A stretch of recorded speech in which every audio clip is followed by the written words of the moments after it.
I'm so sorry.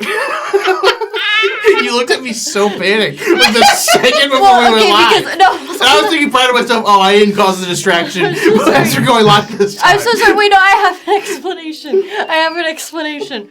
I'm just gonna, it's fine.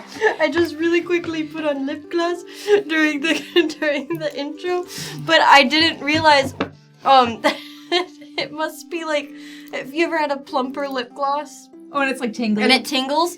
Anyways, I have a chip on my tooth from ages ago, and I got a little bit on my tooth, and it started, like, freezing. Because it's, like, sensitive, and so I felt that. I was like,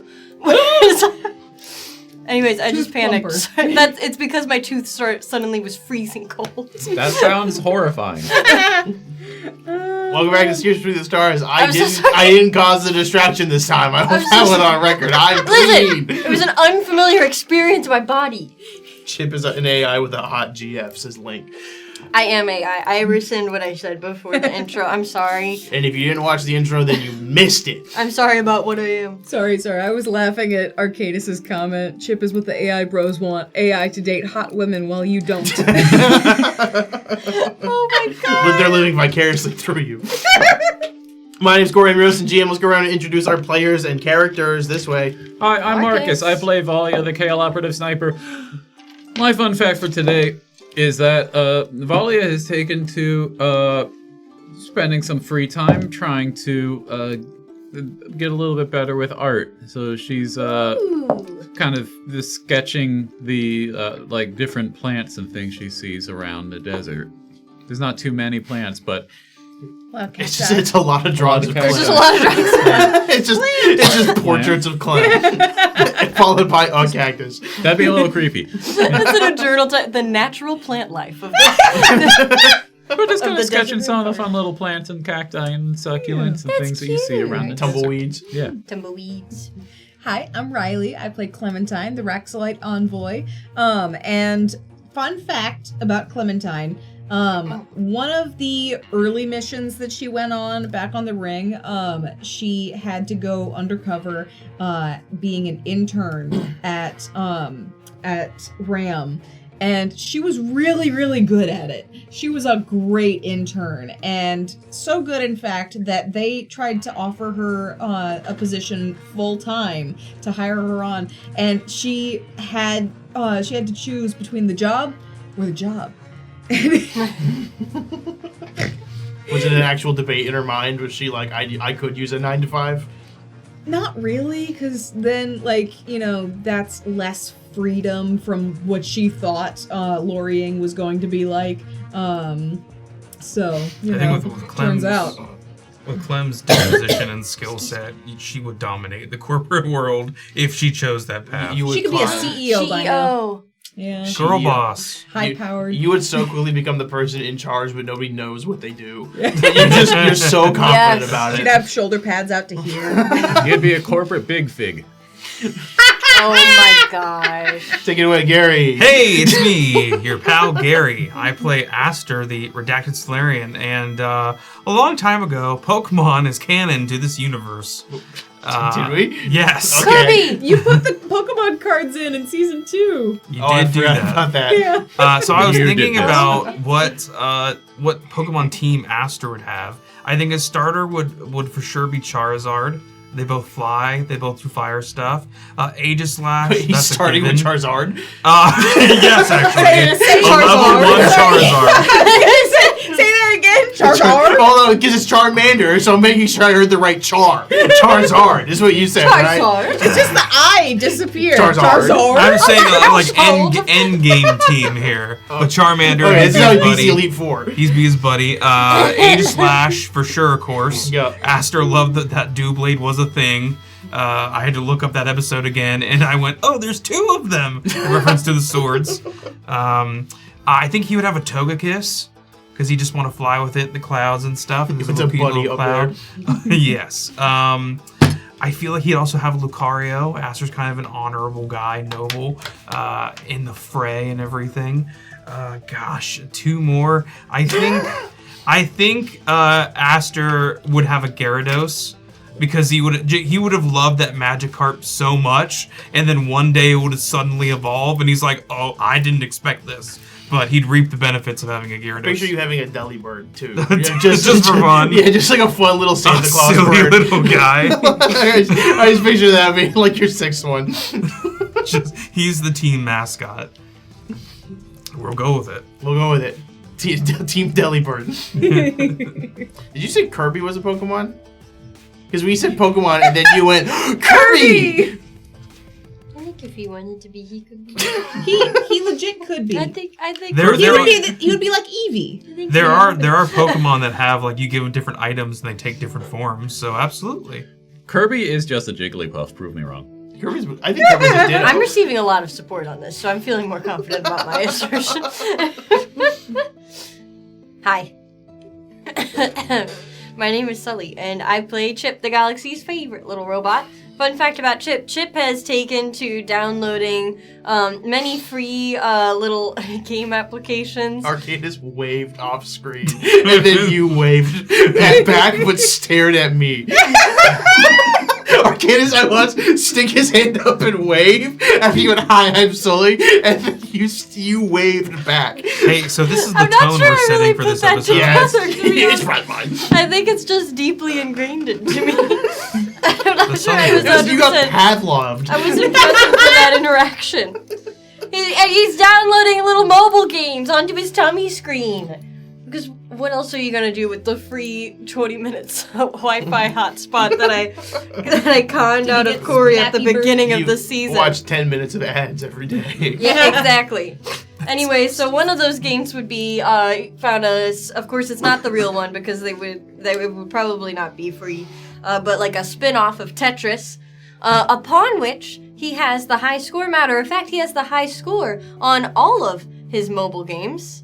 He has yet to realize, of course, that because he's the only one who plays on his device, that he's the only one who could have the high score on all of the games. He's very proud of having all of the high scores. Does that mean that Chip can function as an arcade machine? 1,000,000%. 1,000,000. Buttons. Yes. It just doesn't come up, I guess. We're just playing Street Fighter on Chip.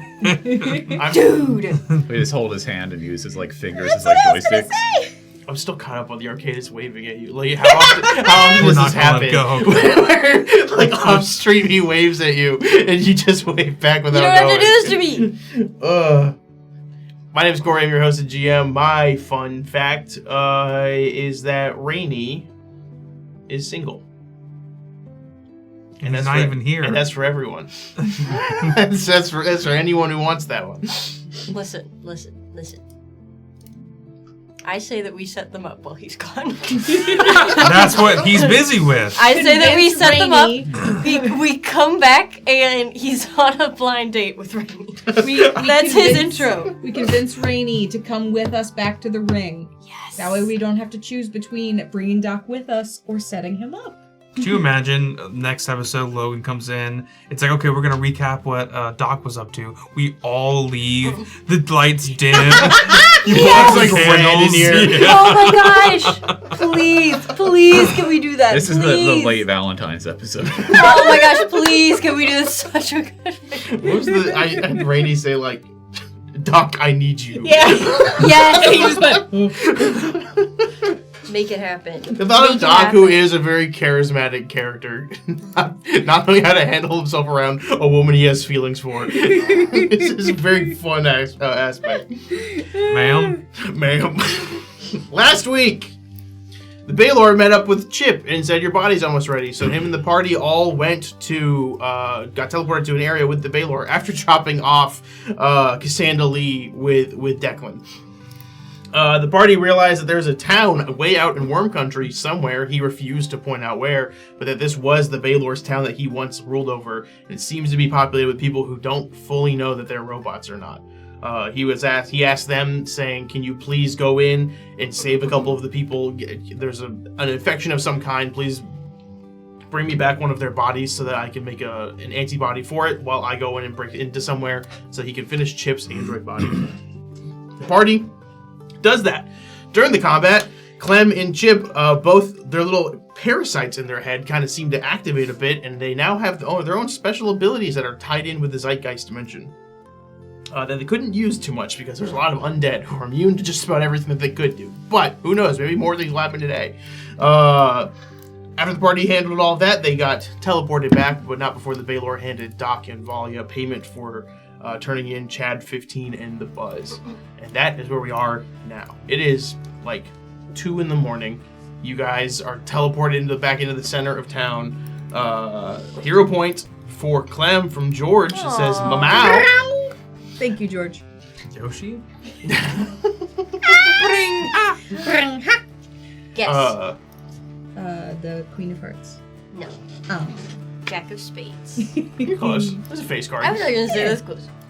So you guys find yourself now back in the middle of the town square. It's like the middle of the night. Doc kind of almost immediately starts heading back from just pure exhaustion of how much he's had to do today. Because just to remind you guys what you've done today, because this has been a couple of weeks IRL for us. This was you guys met up with Bill, who was battered and bloodied in the food cart. Went and talked to him for a bit. Then 3 of you went to go talk to Declan while the other 2 of you fought the Buzz and Chad 15. Then got teleported away to the Balor's town, fought more people there, and are now back here. So it has been an extremely long day for you guys. Not only that, you also, the Zeitgeist I mentioned was this morning. You guys went to Zeitgeist this morning. So, Hell of a day. yeah, it has been an insane day for you guys. Golly. Whew. I think he's got the right idea. Yeah, just about. Do we want to get Cassandra Lee? Yeah. We should see if she's still talking to Declan or not. You think Declan's gonna be up at this hour? I don't know. He is an old guy. Maybe he's sleepy. Maybe we can go see. You guys walk over to Declan's. You see the bar downstairs is closed, and his lights in his house seem to be turned off. Well, if anyone can defend her, it's probably him. Yeah. All right, well, it's 2 a.m. Nothing else is open. So if you guys want to go to bed for the night, you're more than welcome to. Yeah, I think I could do that. Carry me, Aster. Okay. Bjorn is out. Chip, The pet carrier opens up. She hops in. Chip, I might need to borrow some lotion for all these stings. Those bees are a lot. Okay.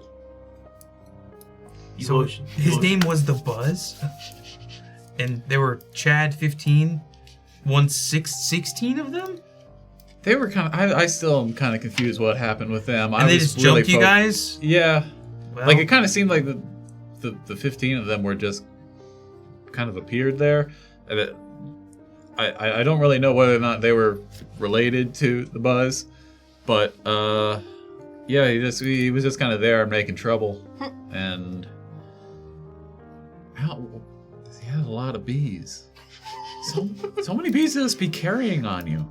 bees? I don't even think he was planning on doing anything until he saw us. Why was he carrying that many bees with him? We can't say that's the strangest thing that's happened to us on the moon so far, so. Chip will start squirting out Right. like little dots of like neosporin coming out of his finger, like his finger is the tube, and then taking the little dots and putting them on each individual sting, and then he'll start squeezing. Like it's when it gets to the bottom, it's really you gotta push it. Yeah, it's you have twisted like such really push a it from the bottom. pain, especially in this orientation. And I'll just apply a little balm onto all of Thank you. each little sting. You Neosporin all of his individual bee stings. And you guys hit the hay? Yeah. You guys hit the hay, you get a long rest. Where's the hay? Long rest. Thanks, Riley. If anyone's got you, Riley's got you. The first one to be like, well, maybe when I see Kirby is Riley. You guys finally are able to rest and sleep for the night, and when you wake up in the morning, there doesn't seem to be anything too pressing. So you guys just kind of go about your regular morning business. You see Doc has left a note behind saying that he is going to go try to find parts for the RV to fix while you guys have a little bit of free time to go do that. Oh, right, the That's a good RV. idea. That fire. Man, we Bless you, Arcadis, who exploded next to me. That RV Man. engine sure sounds weird. thunder on the horizon. I guess. Do we got any plans? You make breakfast? I can make breakfast. That's a good Wait, we start. don't have our waffle iron. That was Doc. I guess I can make something else. And can you make pancakes if you just got a griddle? They could be pancakes, I guess. Just It as a just reminder, doesn't hold the syrup the same. just as Fun a reminder little to you sheep. guys and the audience at home as well, when you guys talked to Bill, you made a deal with him saying that he would not do any more crimes after all of this is done, obviously. But also, you had learned about there was the museum gala was opening back up, and it seemed to be the families there were going to do something. So there would have been a chance to learn about Jane with that. I believe Declan said he had some invitations that he could get you, but didn't say how many or if you have enough. We have plans. Oh, there After we go. breakfast, we're going. Yeah, I guess we should go see Declan. We gotta bust that metal bow tie back out. You gotta be dapper. As Chip is just grilling up a pancake, just looking sadly Not as the pancakes. batter spreads out. No, Chip. It's just so flat. The problem is that More of a crepe now. you've got to put like chocolate chips or blueberries or something and make a smiley face in the pancake. And that'll make them happier. Make a chip face. Chip on chip. Oh no, Chip's going into a Chip recursive on loop. chip. Someone's going down. Chips all the way down. You guys start getting ready to head over to Declan's, I assume? Yes. Yes. As you are getting ready, Rainey comes over, and she goes, "Oh, hey, good morning, everybody. Good morning. Good morning. Have you seen Doc? I haven't. Is he around? You should. if you think I should, then I can." He's working on the RV. He's gonna get some parts so we can fix up some of the RV interior and everything. It was a rough travel from Paradise. So he'll be around a little later than by himself? Yes. Yeah, putting some real hard, sweaty work into the machine. Oh. He's got 4 arms. He's got 4 arms. And she starts like touching her chin, and she goes, that's pretty interesting. I'll keep that in mind. Thank you for the tip. Random hypothetical. I'm excited to see where you go with this. After all the things we've introduced. Do you ever think you'd want to go somewhere else? Like, you know, if you had the chance to leave the moon, would you want to go travel? Oh, as a little girl, I dreamed of leaving the moon all the time.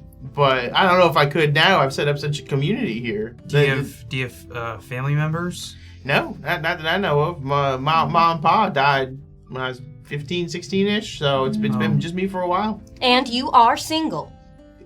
Yes, I suppose I am. That's good. Good, that was terrible. You know, I mean, there's a lot of stuff out there, and I'm sure that oh gosh, what was his name with the food truck? What was the name of the food truck?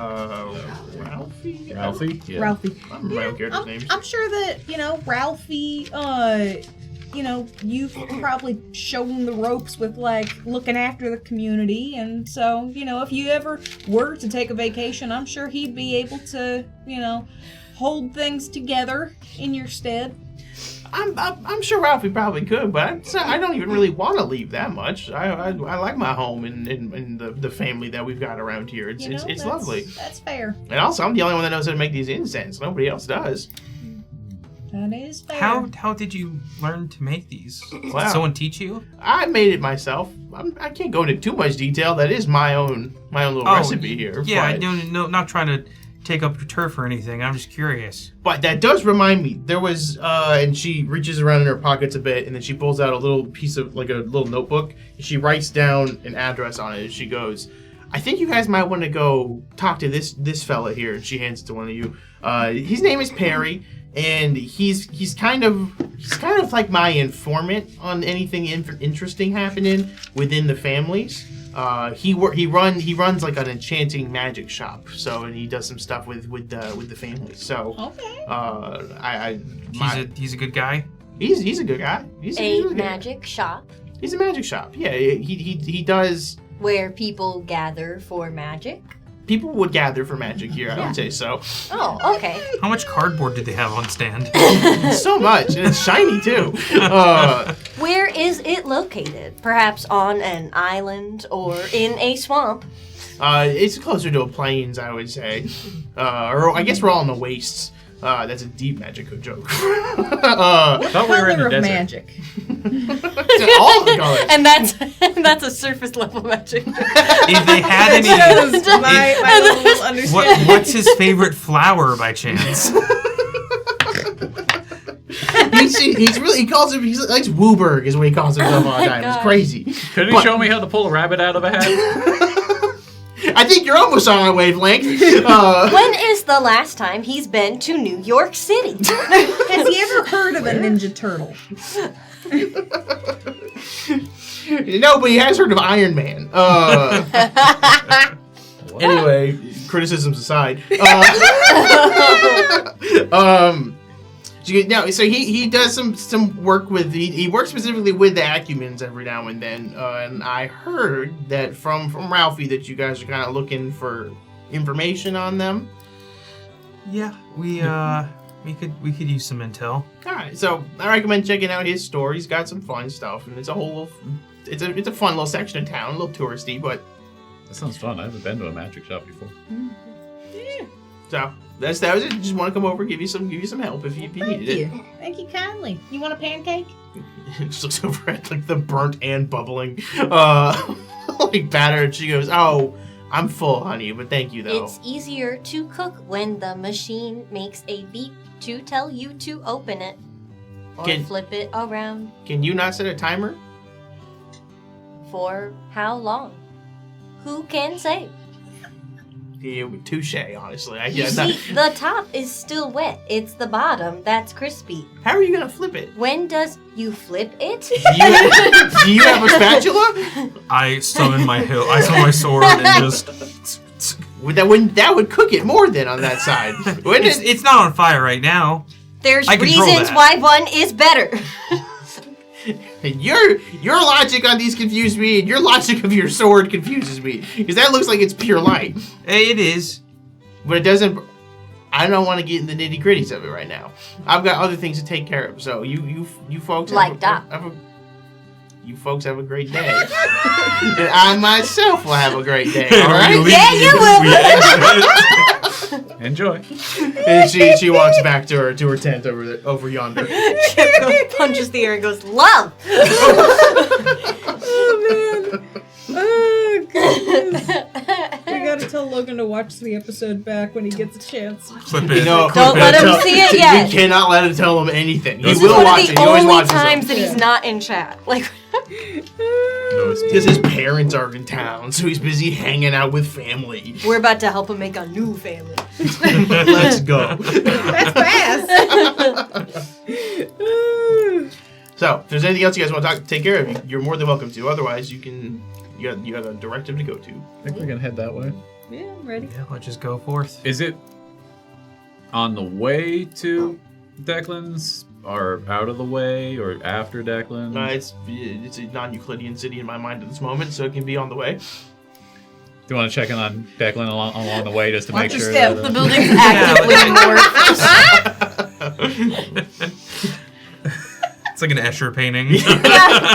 So you remember that Rick and Morty episode where it's like the computer power goes to Rick and Morty specifically, but Jerry's also there, and none of it goes to him? It's like that. It always works for you guys, but nobody else. This city is very improvisational and will respond to yes and. So, Is that a roller coaster? No. The 6 Flag guy is there. He's an eldritch being. He would be on the moon. He would be Dropped on the like moon. 12 different things. He's a fey creature. all right, so let's just check on Declan first, and then we can go to the magic shop. Here, here. All right, Alright. you guys start heading over to Declan's. You see the bar is opening up downstairs, and you can see some movement up in his apartment. So whoever goes up and knocks, he opens and goes, "Oh, welcome back. Come on in." And he ushers you guys up.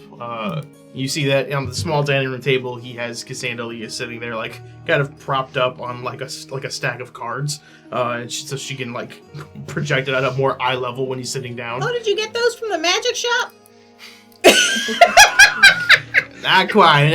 I could never wrap my head around those cards that they have over there. It's too complex. And Cassandra goes, "How was the time with the Balor?" So he has an entire city out in Worm Country, and technology works there. And he didn't tell us where it is, but he has these proto-androids, and then they had this sickness, and we fought a bunch of them, and then he was wanting to study what the sickness was, and then he just kind of teleported us back. So he, from what I understand, is that Worm Country is like a third of the moon. That is just nothing but worms. So he has And sand. Don't forget sand. and sand. And he has nothing. He has a whole civilization out there. And it was stuff like we're familiar to on the ring, like modern-ish buildings, cars, technology to an extent. That's interesting. Yeah, it felt like someone just pulled the city up from like the ring. He said he used to plopped it down in the sand. He said he used to rule it a long time ago, and then that guy came along. Nicholas the Wolf. He came along and took things over. I believe I know the wolf. I think he came in and spoke with Munn every so often. Yeah. He seemed to have some Mentioned, sort of yeah. deal. I don't know this Balor. Clem, give me a sense motive check. Ooh. Sorry, my ghost got in. Oh, the Phantom. Ooh, okay. The ghost is still there. And it's excited. Yeah. Okay. And Scooby-Doo is here. Zoinks! I made a Scooby-Doo joke to Sully last night, and I did felt it was underappreciated. Because I got a box with new clothes in it that had brown pants, and I went, it's like Shaggy from Scooby-Doo. You know, Ree! That's up. It got nothing. That's crazy. Sorry, could you do that one more time? It's Ree! The way it came through the first time was just Ree. That's how we laugh. We all heard it. Hey, what'd you get? What'd you get? I Lock in. got a 38. 38. Mhm. With a 38, you can see that Declan looks uncomfortable. Hey, Declan, I got a question for you. I need to ask you something over there, real quick. Sure. It's personal, you know. Sure. I get him out of earshot, and I'm like, so what am I missing here? Nothing that I know of. Can I do like diplomacy or culture to be like, come on, I can tell there was something. Yeah, go ahead. Okay. Diplomacy. Okay. That is a nat 20. Ooh, she's so diplomatic. Phenomenal. Ooh, so diplomatic. Yes. It's so good. He goes, I know the Balor. When we went to war, he wanted to go along, but we pretty firmly told him no, because at the time he was still pretty young. So I don't want to face the man that is the last of his kind that would hold resentment towards me. So hearing that he's got a whole city out there, unnerving a bit.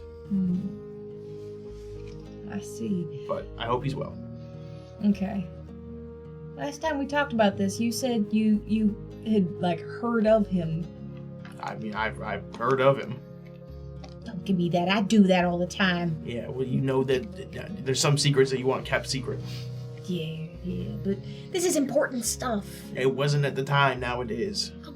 Okay. All right. Well, thank you for that advice. Of course. Of course.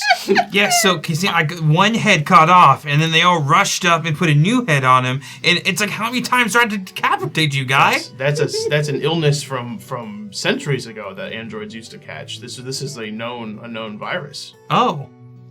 I rolled a 43 perception to eavesdrop. Yeah, you super eavesdrop. I love that. She goes, that's a centuries old. I mean, I thought it would wiped out since there's no more androids, but that was a zombies would be closer to how it is. Zombies where they, instead of decapitating a zombie and they die, you just put a new head on and it's fine after some time. It seems like it's progressed though. It used to take them hours to come back to life. Now they're just able to pop a new one on and be fine. Yeah, it was pretty instantly. God, why aren't there any more androids? You see Declan gets immediately uncomfortable.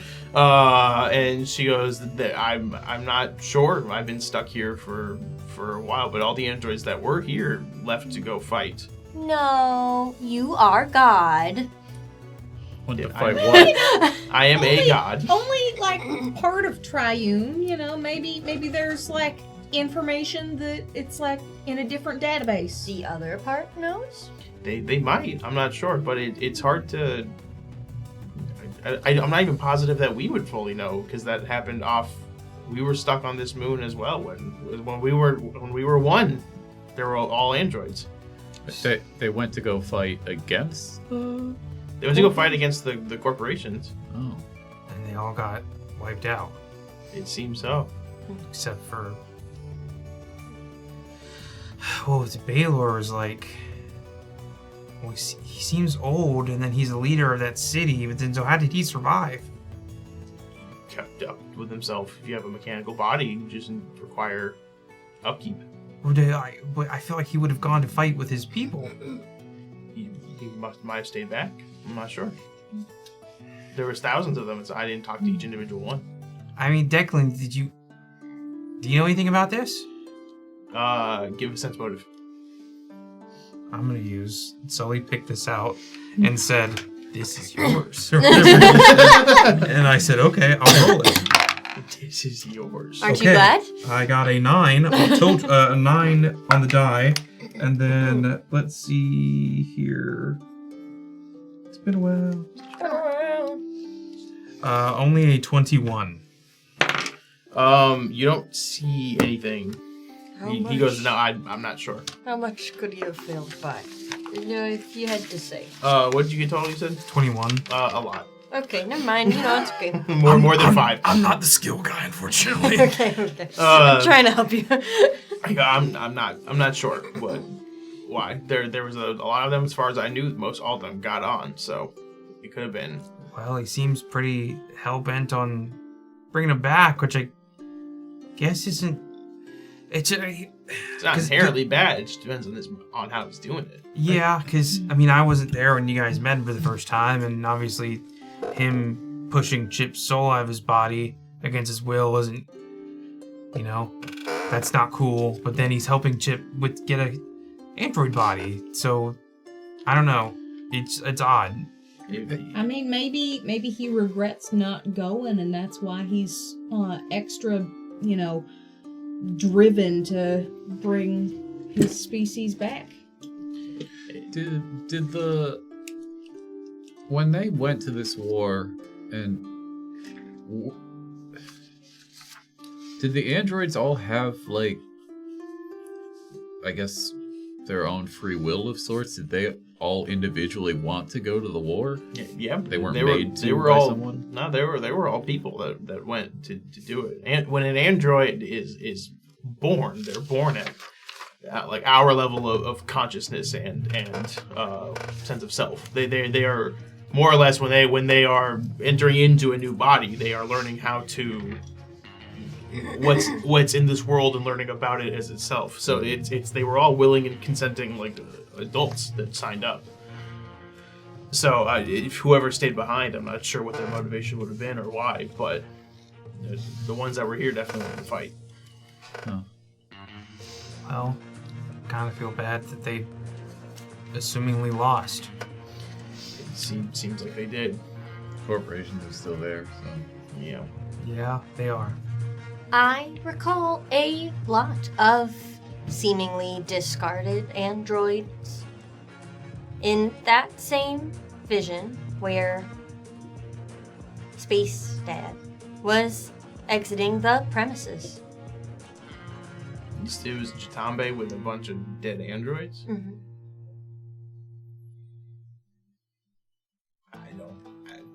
I don't know why. I don't know why that would be. I remember seeing that too. I was watching you had that vision. Like, that was when he got into that car with the corpos. Yes. Yeah. So he willingly got in the car with them? It's hard to tell if it was like, I don't know. I would imagine something like that. It was probably he just didn't have the strength to necessarily fight them on whatever they wanted anymore. That's how it seemed to me, at least. I'm not sure. I would like to believe my friend was fighting his best life, fighting his best fight, defending the lives of many, but There were a lot of bodies. it's I pray that what you saw was just nothing more than illusion of a place that did not want you there, and not actual memories. Well, man, I saw a bunch of memories, so I don't know. Well, that doesn't make me feel much better, but thank you. I'm gonna choose to believe my friend that I knew. Well, on the agenda, they're having this museum gala, and that's our best lead for finding the next piece of Triune. Oh, you needed the tickets, right? Yes. Yes, please. I only got about 3 of them, so you need to find 2 more. But and the pile that's underneath Cassandra, he picks up Cassandra's like crystal, kind of digs through it for a second, and then hands you Clem one of them and goes, "That's 3 invitations. They just want me to sell this land, so they're trying to schmooze me as much as they can." No plus ones. No, I mean it's 1 plus 2s. I mean, do we have to act as your representatives, or? There's no names on the invitations. They're pretty. If you have it, then you get in. Okay. I think I'm probably the first person on the entire moon to give away an invitation like this. Do you know anybody else who they might try to? People in the families get the invitations, so maybe if you are able to get one from them. Do the invitations have? Do they say like dress code? What kind of attire we need to be in? It is formal attire, and it's dated We're for gonna have about to go shopping. it's dated for about a week out or so. Aster looks at his vest. Formal? Not quite, kid. There's plenty of tailors all around here and dress shops, so you're more than welcome to go find some of those. Well, okay. You ever think about a magic shop? What was the guy's name again? Perry? Perry. Perry. Do you know a guy named Perry owns a magic shop? Not off the top of my head. There's a lot of if you're going to the Magic District, there's lots of magic shops though. So I'm sure somebody named Barry owns one. Okay. Well, we got given a contact there who he kind of does some work for the families, but he's friendly towards outside family folk and gives a lot of intel. So we're heading there next. All right. Well, good luck. Bless you. Third. Bless you. Bless you. Chip is practicing his no. sneezing. I still Wow. think it's I'm weird that he getting can do that. Well, would you guys like Santa Lee back, or you want me to keep holding on?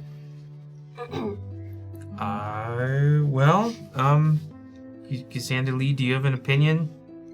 I feel safe with either way. You're all very strong protectors and people in general. I think, just in case we need to talk to you again while we're out, Absolutely. Yeah. All right. Declan goes, all right, then by all means, and he hands the rock to you, Chip. Excellent. Back in you go. He simply goes whoop into the crystal as you put her back in. She never says goodbye.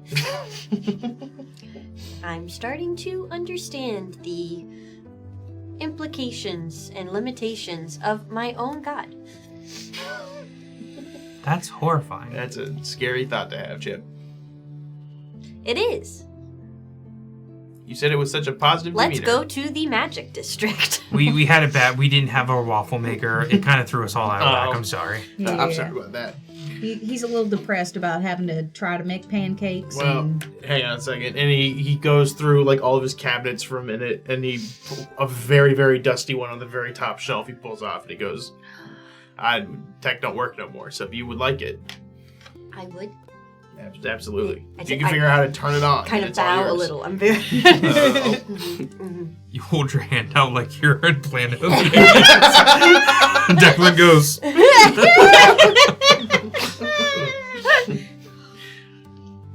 It's time for breakfast 2. Electric Boogaloo. Second breakfast. Mark after breakfast montage set to that song. You guys start heading out of Declan's and heading towards the Magic District. You don't live here, and you don't have Doc, who's your normal guide for things around here, so it takes you a little bit of time, but you're able to find where this is.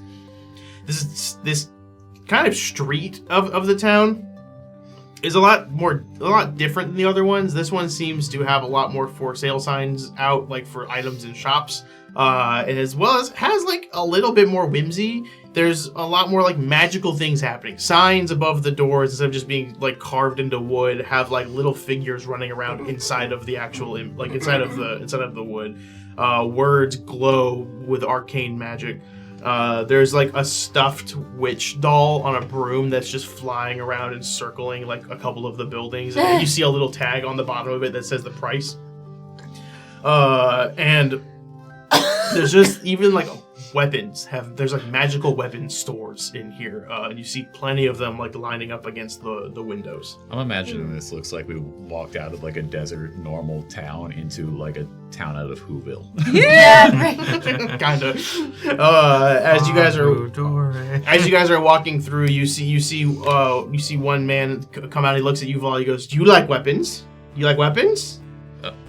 he's got a good eye. Yes. Follow me. He does. How did he know that? He waves you into his building that is clearly just a weapons store. I was gonna say sense motive, but I feel like I can tell that he's trying to sell me weapons. Yes. What could possibly... He's flirting. He waves you in. Do you go in? Yeah. Okay. Do you want a buddy? I'll be Goodbye, fast. Valia. I'll check out the weapons. Sure. Come on then. You Oh, two. never mind. Just those two, or you guys all going in? You want to have our own adventure? You don't Yeah. want to window browse? All right. It's a lot better than that guy in the trench coat in the ring. Am I right? I liked the big fat guy in the cart. So you two start going off. You two come in. As you two walk in, you see he's kind of like a man with a hunched back. He looks kind of old. He's got this massive white beard.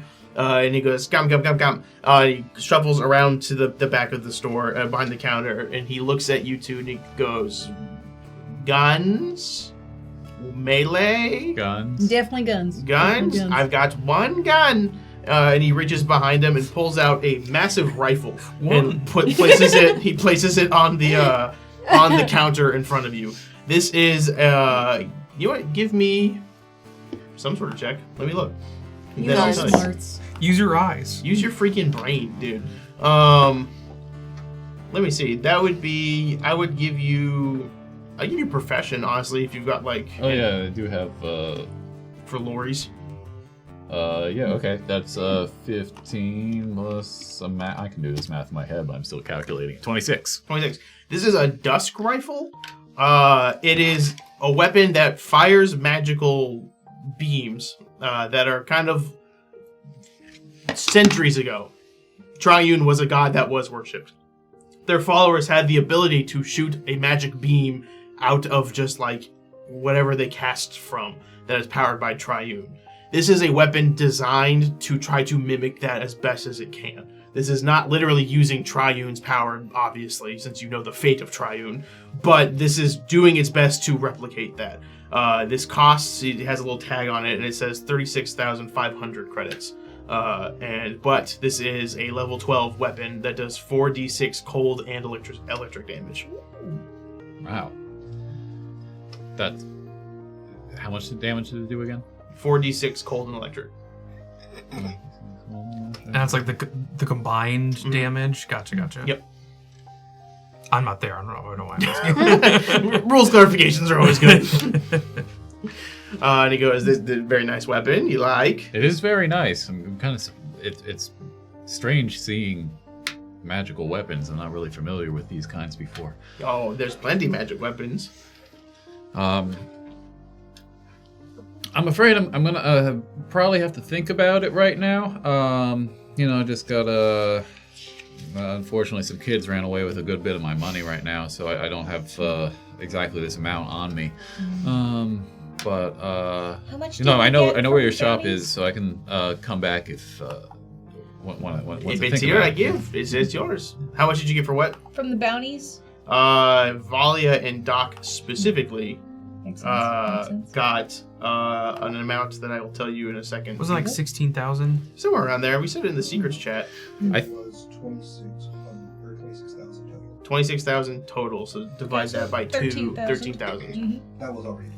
Oh, 26,000 total for you then. Should have fought some bees. I'm gonna have to So review it what just- I'm gonna have to review what you told me last week because yeah. Part of me almost thinks that you said 16,000 last week, and so now I need to remember. It is. Wait, yes, I see 16,000. 32,000 for total, split two ways. 16,000. Got it. Okay. And I also have to double check because I also thought that you might have said 12,000, but last week, even though I knew you had said 6. Doesn't matter. I still am going to think about it, and I'll come back. It's But all we know yours. where you are. Did you need to look at anything else? You got anything that can mod my natural weapons with these elfan arms? Oh, no. I don't know what those are. They scare me. Rude! I fear the unknown. This Says the magic weapon seller. I'm just quite a character, really. This is my mobility aid as a Raxalad. You can see I'm very small. This helps me get around. I fear less now. Rude. Well, her With the elfan arm. Rude. components He grabs the rifle. Oh my god! they're mostly compatible with most other weapon modifications. If you've got any other kind of fancy I don't mod. do that. I do magic weapon. I have rifle. Is that the only weapon you have in the store? I'm curious. Can you show me No your melee wonder the weapons? walls are bare. You want melee weapon? I'm curious to see what you have because What are we this is a doing? large store and you have one gun. And he takes the rifle off, and then a massive warhammer, puts it on top of the counter. He goes, gear hammer. I wonder who he was thinking would go in the store, Gary. Sir, neither of us are beefy enough for that. It does 3d8 bludgeoning and electric. It's clock. And it's Valia cloth. tries to lift it. Go for it. Would that be Are you athletics? worthy? 28 to athletics to lift it. You're able to lift it, but it's a struggle. Yes, you swing very well then. You think it looks good on me? I don't think it's functional. Stylish, but not functional. If you want to give me another profession check, I can give you some more details about it. Lori. 20.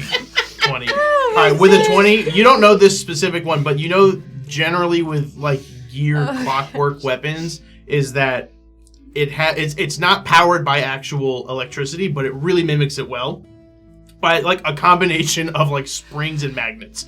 So what it does is you can, as your move action, you can activate it to do more damage when you strike with it with your standard action by charging it up with your move action and then striking with it. Oh, that's cool. That's cool. We might have to talk about this when I get back. Use 2 of his arms for the hammer and 2 punching. The hammer? You like hammer? I like it, but I don't think it really suits my style right now. I agree. I was surprised when you said melee, and he takes it. He puts Like I it behind said, the I'm counter. already in the store. I'm just kind of curious what you had. So. That was all I have. Are you going to be getting anything new soon? No. Okay, are you planning on retiring once those are sold, since that's all you have? Maybe someday. I don't understand how the economy works We don't here. create many things on a desert moon. We just get whatever falls from the sky. And the universe is pretty big. All right, well, we'll take your business card and we'll. I don't have one. Just follow. You find me. I'll find you. Thank you. As that is in the middle of that, you two are A little walking. ding with the doorbell going in. Walking down the street, those corn dogs were great. Good spot. Cheers. As you're walking by, you see a guy that looks almost identical, but all of the hair from the beard is on top of his head going straight up. And he goes, "You! Clothing? Oh, do you sell formal wear? Come in!" Okay, that's not an answer, but sure. You walk in, same exact, almost identical layout, mirrored. And he goes, "Clothing, right? Clothing? You like clothing?" We wear that, yeah. Chip looks down. He holds up what looks like a coat jacket, and he puts it puts it directly onto the top of the counter. He goes, "Don't touch it, hurts." Sorry? If you would like to give me a mysticism check, or again, I will also give you a profession check. Not that. Mysticism. You said the key word. Don't touch it, hurts. I don't know anything about it. That's a natural one. He said it hurts, and I'm just staring like, You touch it. 31. 31. With a 31, you recognize that this is a shatter coat, which is a coat that has like glass shards sewn into it. And when you, once a day, as a standard action, you can jut the glass that's in it outwards for a minute, like a porcupine. So anything that does a natural weapon, like an unarmed strike or like a claw attack, will take 2d6 slashing damage anytime they hit you. It's a porcupine coat. It also that's why it hurts you. once a day, if you get hit by the a crit, it does 8d6 damage instead. And you can do a 10-foot burst with the glass, but by doing that, you expend all of the glass that's in there for 24 hours. It's a porcupine coat. It regenerates the Okay. glass. How much is it? 9,000. Ooh, that's a little stiff for me for the porcupine coat. Chip? I have no conception of how much money is on my person. Oh, right. The bank account. Do you have anything My else? bank- I've got a soft voice in his head. I've got quite the thing. Hang on. You don't like coat? No clothes. Yeah, it's not really, It's hot out there, It's protect from sun. but it's a coat. You're scaring me. And he puts it down. You're scaring me, Metal Man. And he pulls out the exact same gear hammer and lays it directly on the counter. How do you wear that? And he goes, "Big hammer does big strike and lots of damage. So is this like an accessory or... Weapon hurt bad. Oh, I thought Aster, you you sold love clothes. to do I can. damage. I do damage. I kind of have a mixed relationship with it, but It's I'm working his on it. favorite hobby. He does it all the time. I see big, broad shoulders. Yeah. Big biceps. That's you right. know, He's aura. hot. Oh. You are a good salesman. I pick up the hammer effortlessly. It feels great in your hands. Same thing. It's a gear hammer advanced. It does all the same things I just said. Let me ask. Does it look...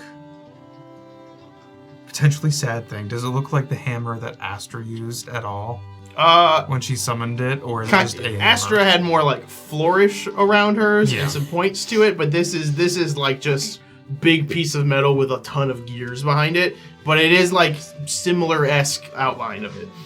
The hammer wasn't really my thing. I'm not threatening you.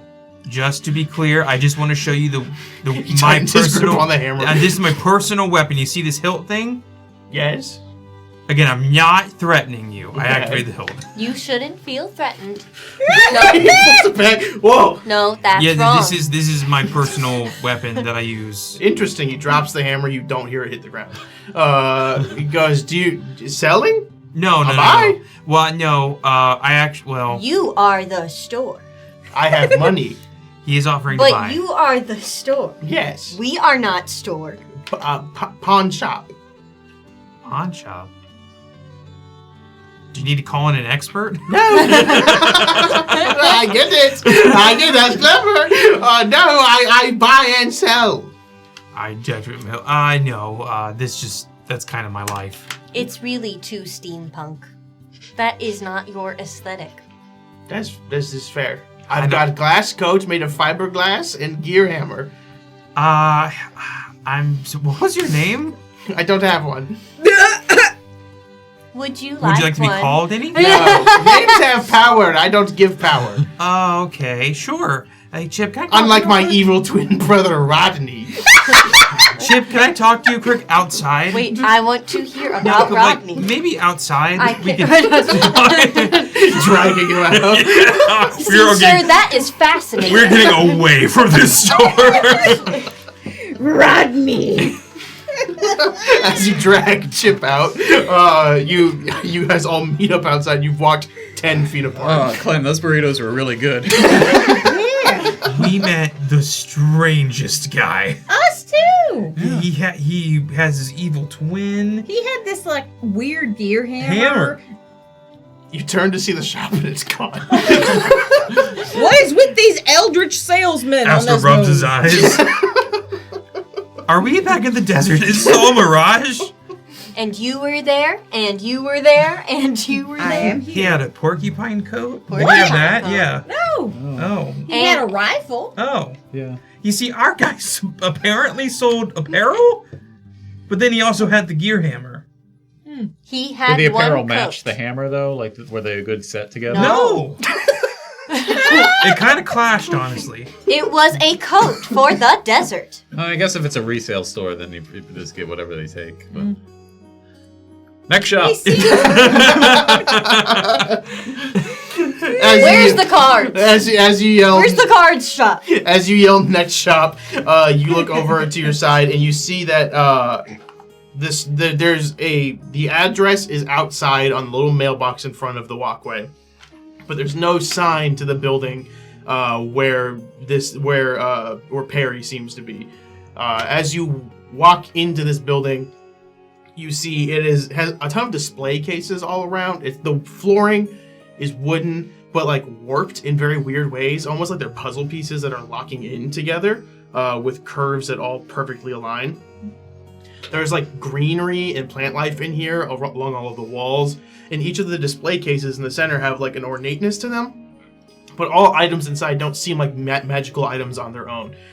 With closer inspection, they seem to be ingredients and parts for like rituals and enchantments rather than just like spell scrolls or like coats and hammers and things like that. Behind the counter, you see what looks like a man with a massive like blue and black robe just casting lightning down into a scroll as he's doing that. But when you walk in, you hear the bell ring. The bell rings, and then he stops and turns to you, and he goes, "Oh, hello." And he takes the hood off, and it is a Demai man, which is they are very gray-skinned people.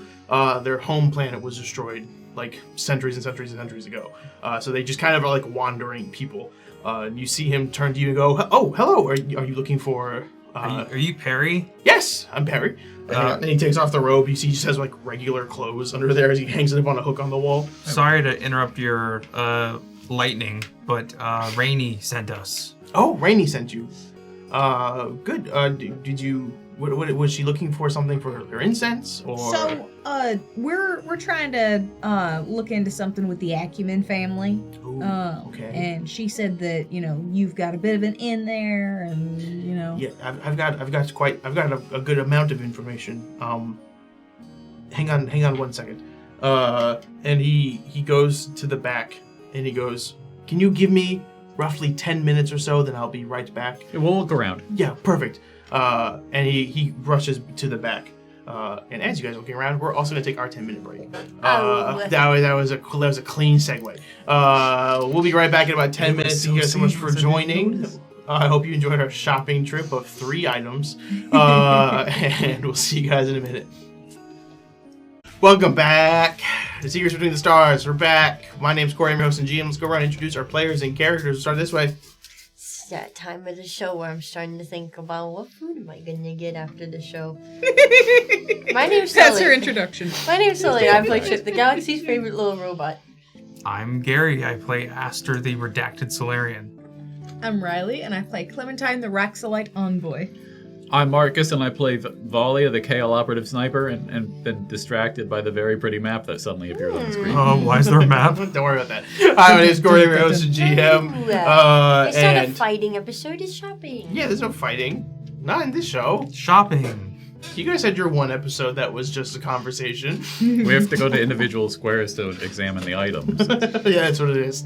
After a minute, Perry walks back out from behind the counter and he goes, I'm so sorry about that, guys. I to be 100% honest with you, really had to use the bathroom, and I just needed to get that handled. So He doesn't have a giant hammer on him, does he? So you put a rifle behind his hammers. back.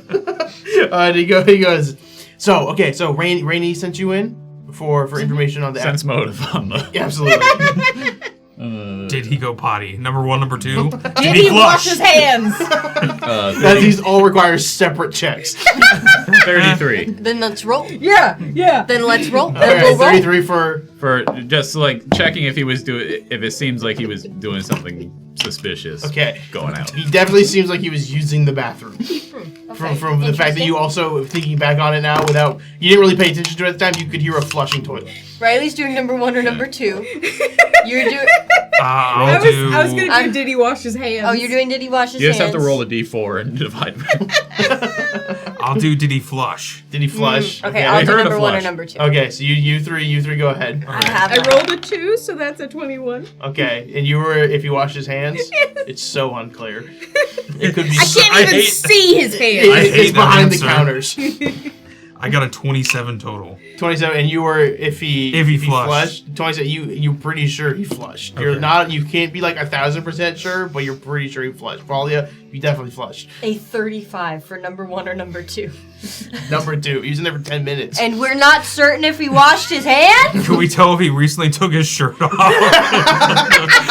Let's roll again. Let's go down the panel. Give me a perception check. How intense was it? It's 33. 33. Did he take his shirt off? His shirt's kind of wrinkled. Was he recently fighting for his life? I was gonna say I wanted to roll for if it was a struggler or not, and that's a nat 20. He's sweaty. This is so with a unhinged. nat 20, you're not really able to tell if it's a struggle or not, but the context clues Not are able there to tell. because the wrinkled shirt, and you notice that his shoes that he's wearing, the back of him, like the lip is kind of bent in, like he quickly put his shoes back on. And looking, kind of peering back, you can see a bathroom in there, and there is like a shag carpet kind of like bath mat in there, and it looks like there was like grips. I think he gave birth. Okay. One last check. Yeah, absolutely. Okay, that's a 9, but on the if it's perception, then it'll be a 35 for if you lit a candle. You don't see a candle in there, but Gary, you check see for poopery. there is a box of matches in there. Okay. So it looks like he probably just lit a couple of maybe matches. incense or something? Yeah, and then walked out. Okay. Aster. Clem's gonna whisper to him, keep that hand sanitizer handy. Aster shudders. All of these observations are made silently. So you've all been staring at me for roughly 10 minutes. Solid stare. All of us just growing in disgust. Is there anything I can help you with? Yeah, maybe. I don't think so anymore. Can I get you guys some finger foods? No. We're fine. Okay. Yeah, we're good, man. Hey, so they're having this gala, Yes. and we would love to go to it. We have 3 invites. Okay. We have a party of 5. Sure. Is there any way we could get 2 more invitations? I don't get invitations, so I couldn't give you one of mine if I had any. And I mean, you might be able to get some off of some of the guards and family members that are higher up in the family, but I don't know I don't know any off the top of my head. I just kind of I'm more of a service that they pay for, where I help enhance their higher end soldiers magically, so they can be better at their jobs. I'm gonna have more questions about that, but I did want to ask: do you think that our friendly little robot, would need an invitation? If he's talking, I'm probably. a service drone. Probably. There's not as many of robots out here. So if you're walking and talking and can communicate freely, then yes. Those are the services that are required of me.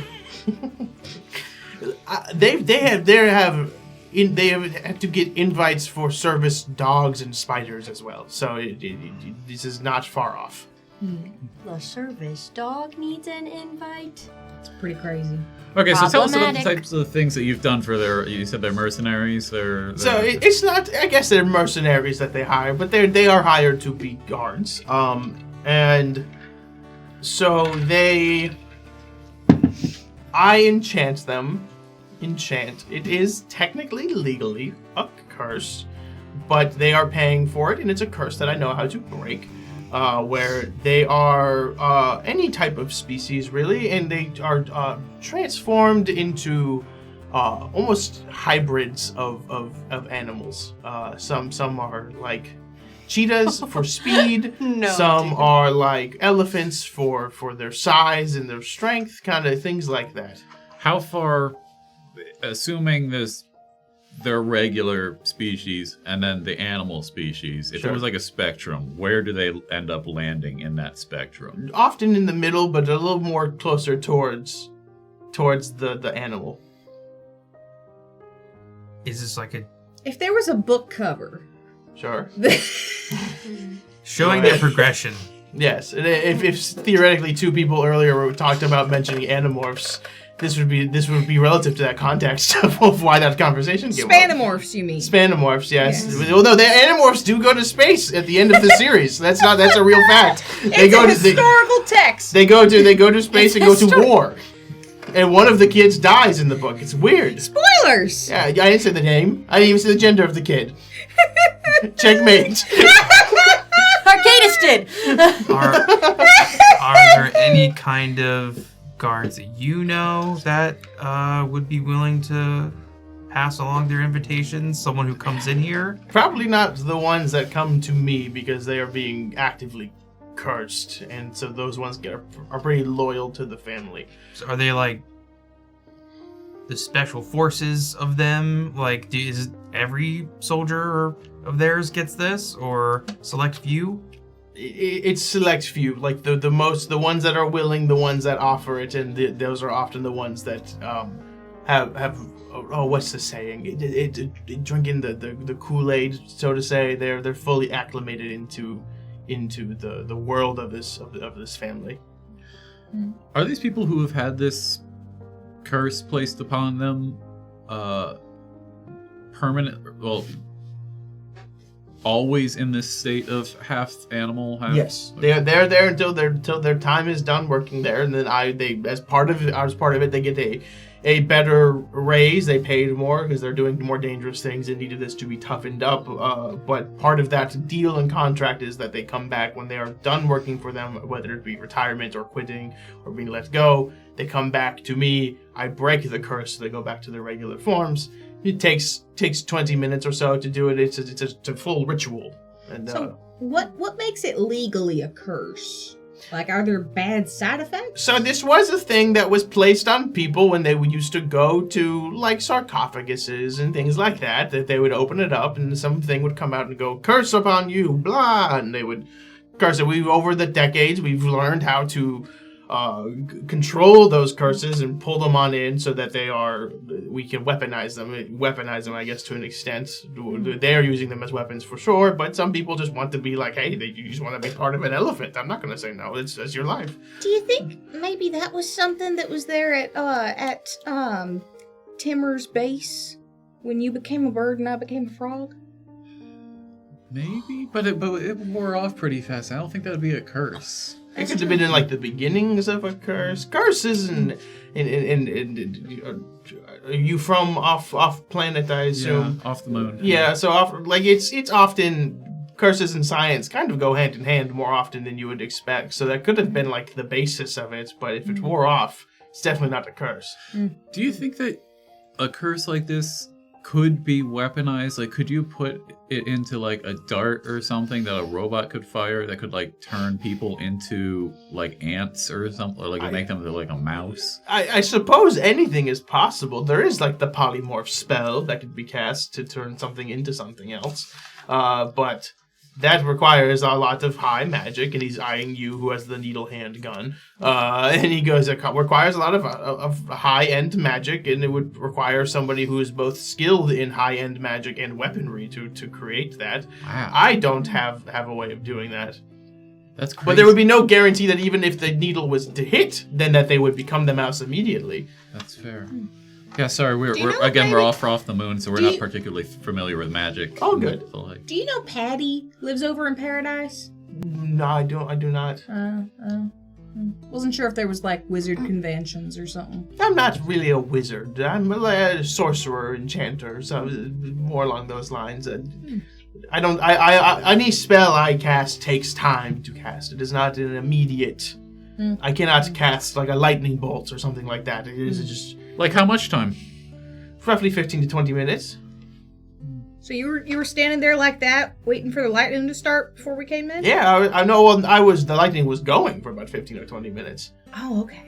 Do you have to just like start the spell and then let it go on its own, or do you have to like constantly be sitting there doing something? Just constantly sitting doing something. Your arm muscles must be crazy. Oh, they have grown quite a bit since I've begun this profession. That is for sure. Does he appear to currently be doing anything? No, I mean if you want to give me a perception check or like or a mysticism check of some kind, I will let Check you do his that. grippers. I mostly want to make sure that he Wow. didn't start something for 10 minutes while away. And Chip leans over to Astra. That must be what he was doing in there. I know this number. Why do I keep 44 perception? 44. Yeah, he doesn't seem to be casting anything at this moment. And he goes, most rituals and things like that require materials, that he gestures to it in the stands. They require materials and constant concentration, as well as incantations and things that are required to be attentive at that moment. So it's not something you can. It's not like a timer that can be set to go off. It is a required dedicated amount of time. Makes sense. Well,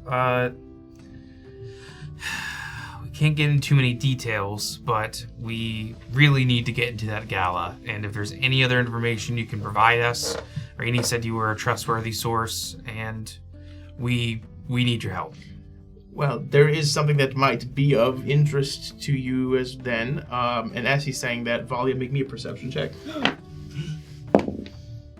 Another 18 for another 44. For the 44, you hear behind you loud footsteps and the door beginning to open. I'll give you a moment to react, to do anything if you would like. Loud, like intimidating footsteps? Loud, like very heavy footsteps. Where's the door relative? Door's on the left. At the blue carpet there. I think I might just like quickly go like shh, and As you shush, Perry kind of like stares at you and goes, "I'm sorry, it's shushing.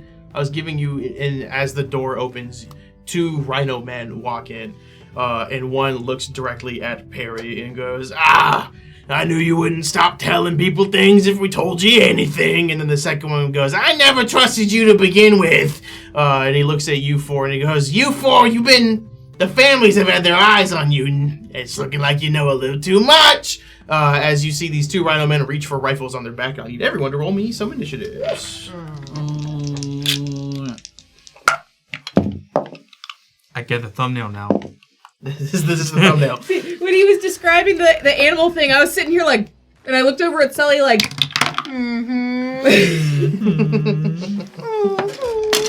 Whips. Alright, so they are... J'accuse. I'm also pre-rolling my two rolls. Absolutely. Okay. Here and here. Where are y'all? I got a 12. 12. Put you there. I got a nat 20 for a 34. Woo! Put you there. Talia did see them coming. Yeah. Hear them coming. 25. 25. Put you there. Wouldn't Valia be in front of me? Oh, did you say 34? 34. Put you there. And I have a 27. 27. Right in between those two. Right there. You say 12? Yeah. You did it wrong. I goofed it. You're there. All right. I got all my numbers confused. I'm scared. Valia, that is your turn. All right. I'm going to shoot one of them. You're brave. Yeah. I'm gonna just use my pistol. I think my hand was already kind of down to my side when they came in, so drawn fast. I'm going to use stealth for my can I see them check, which will be a 37 to see them. Let me see. Hang on. This actually might matter for once. No, you see him. Okay. He's flat-footed, and Sorry. He's dead. Not big game hunting. that's a 12 on the die for 27 against flat-footed. Which AC? Oh, against. Okay. Oh, no, I'm sorry. Against flat-footed, you're fine. Yay! All right. 46. Give me a moment. You see Perry as this all begins. He goes, I'm just going to step in the back, and he quickly darts around to the back area once again. All right, that's 31 piercing. 31 piercing. Do you want to do the one on the top or on the bottom? The top one. The top one. 37, you said? 31? 31. 31 piercing. You fire into this massive rhino, and as you shoot into him, he seems to just kind of like brush it off as he keeps walking in towards you. I don't like to see that. Chip. Alright, my first turns are usually pretty similar. So firstly I'm going to sacrifice my movement in order to identify the rhinos. Okay. Total's 40 something? Yeah, 45. 45, okay. So with that, these are, stat-wise, they are guardian rhinos, is what they are. They are monstrous humanoids that are shape changers. But the main thing you really get here is that he has regeneration 5, except it turns off with fire and unholy damage.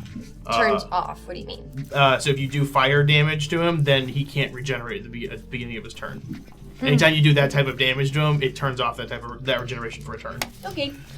He's got damage resistance 10, just flat 10, and he's immune to sleep and stunned. Okay. So what I'm going to do then is, with that information, can you believe I've never tried to do this before? Hold on, 1 second. I can't believe it. Because I'm looking to see if my Spark of Ingenuity, which lets me combine biohacks, could actually be used on a friendly if I just use 2 good hacks. Which I've never actually tried to do. I've usually just done it for... Yeah, no, and you can. Under the effect of 2 basic or minor boosts. Yeah. Alright, after receiving this information, I'll take one good look at Aster and I'll decide that he's the man for the job.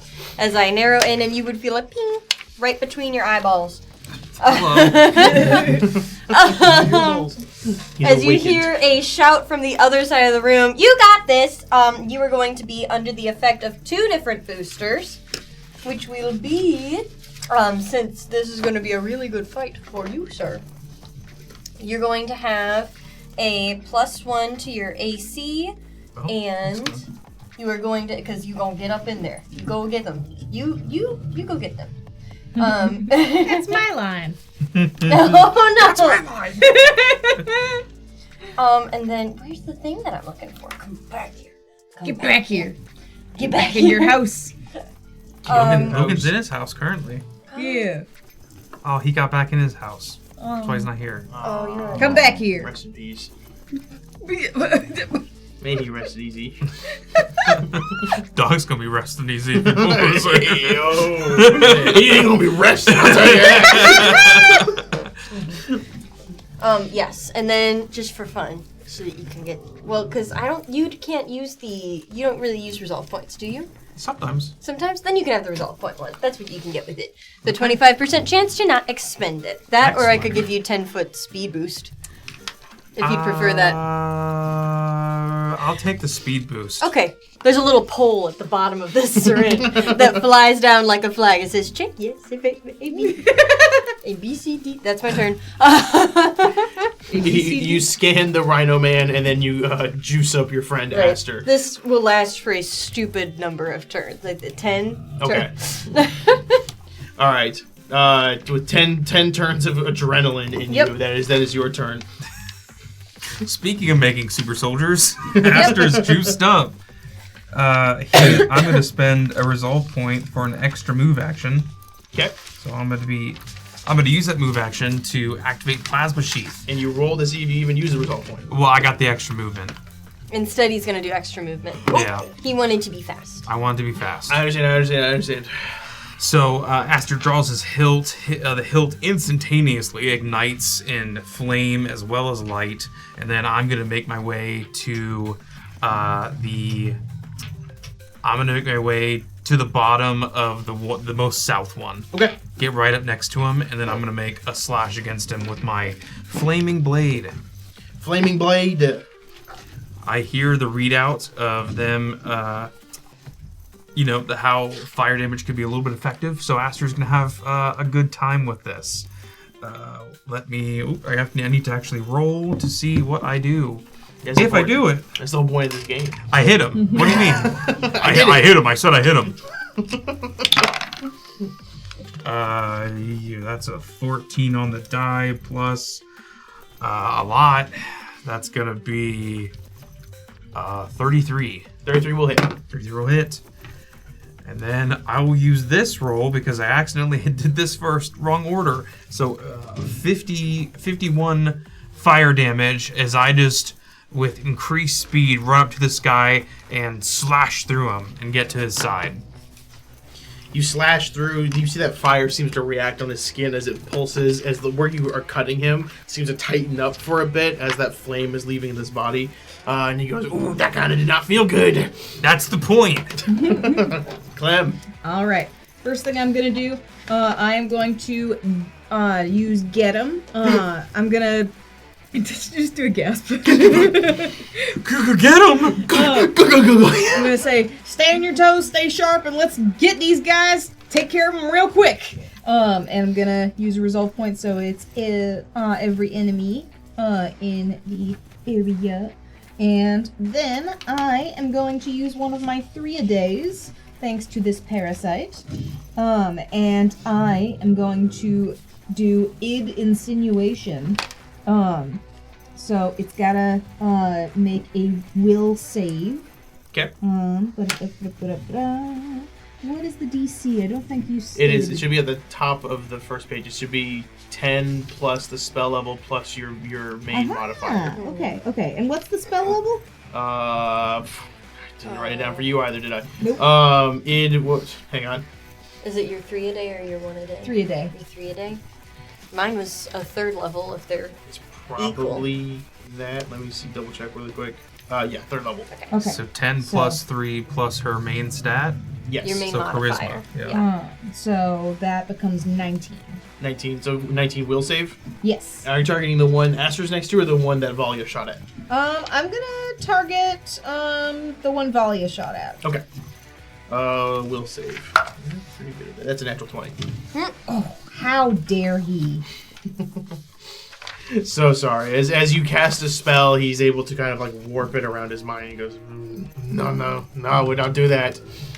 What? What am I doing? I'm not doing anything. I'm just a little plant. Look at me, I'm a ficus. Ficus don't talk. I don't know many plant outside of cactus, but they don't do that. Chip kind of scratched the back of his neck and he's like, something tickled. What is that? Anything else your turn? Alright, the one that you just cast a spell at is going to look at you, Clem, and it's going to cast a spell at you. So it needs to do a few rolls. It's going to make a ranged attack on you. So let me roll that. No, thank you. I'm going to use a villain point No, thank to re-roll that. Villain point. Yeah, I can do that. How When he dastardly. It's a good thing is I rolled worse. Let me see. Don't say his name. Don't say it. Do not speak the name. Oh man, I don't even know what I add to this one. If you unscramble as in chalk, it actually says. It spells Rhino. I am Lord Voldemort. Oh, that's funny. Okay. 28 to hit your EAC. Haha! It misses. Dang. As he does that, you see a spell from the top of his horn shoot out and try beam at you, but you're able to maneuver your way out as it hits the case behind you. You missed, Bulky. As it hits the case behind you, roll me a D100. Oh, here we go! We are in a magic shop. Mm-hmm. Uh-oh.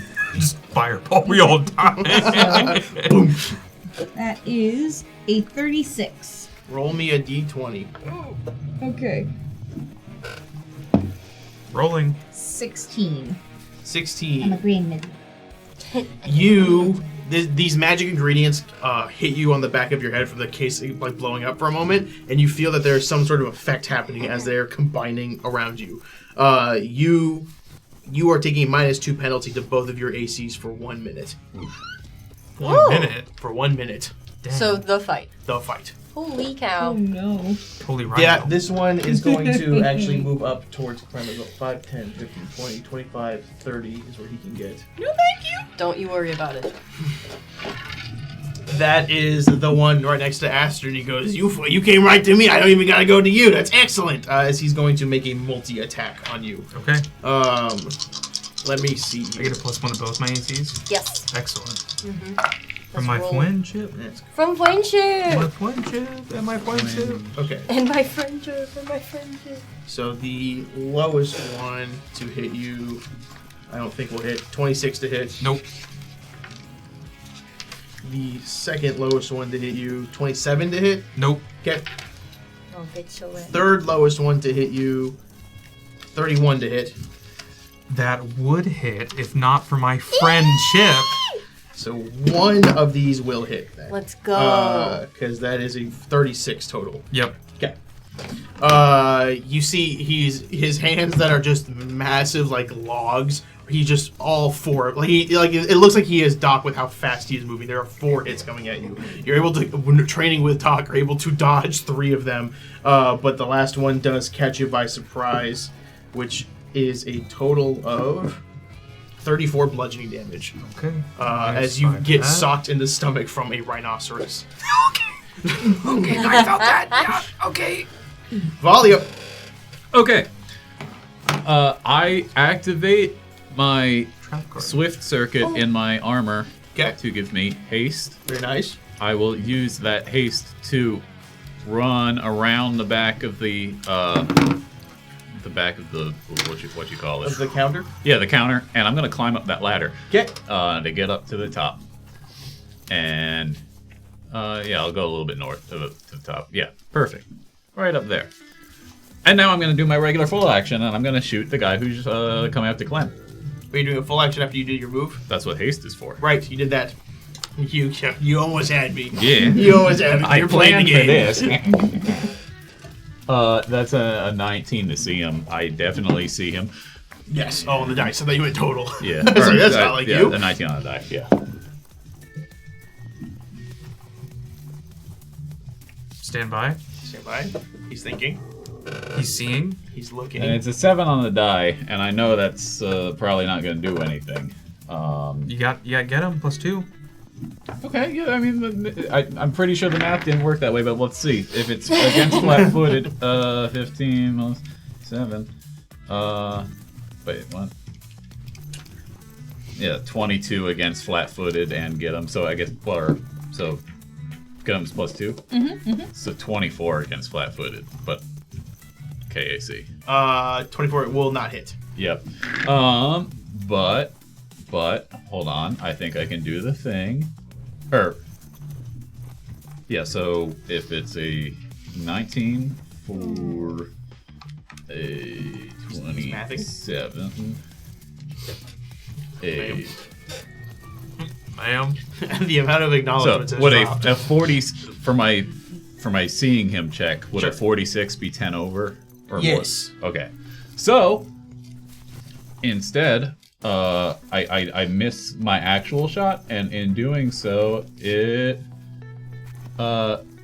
I get to hit a thing next to him. So it's going to sabotage his standard action if he tries to take it. Okay.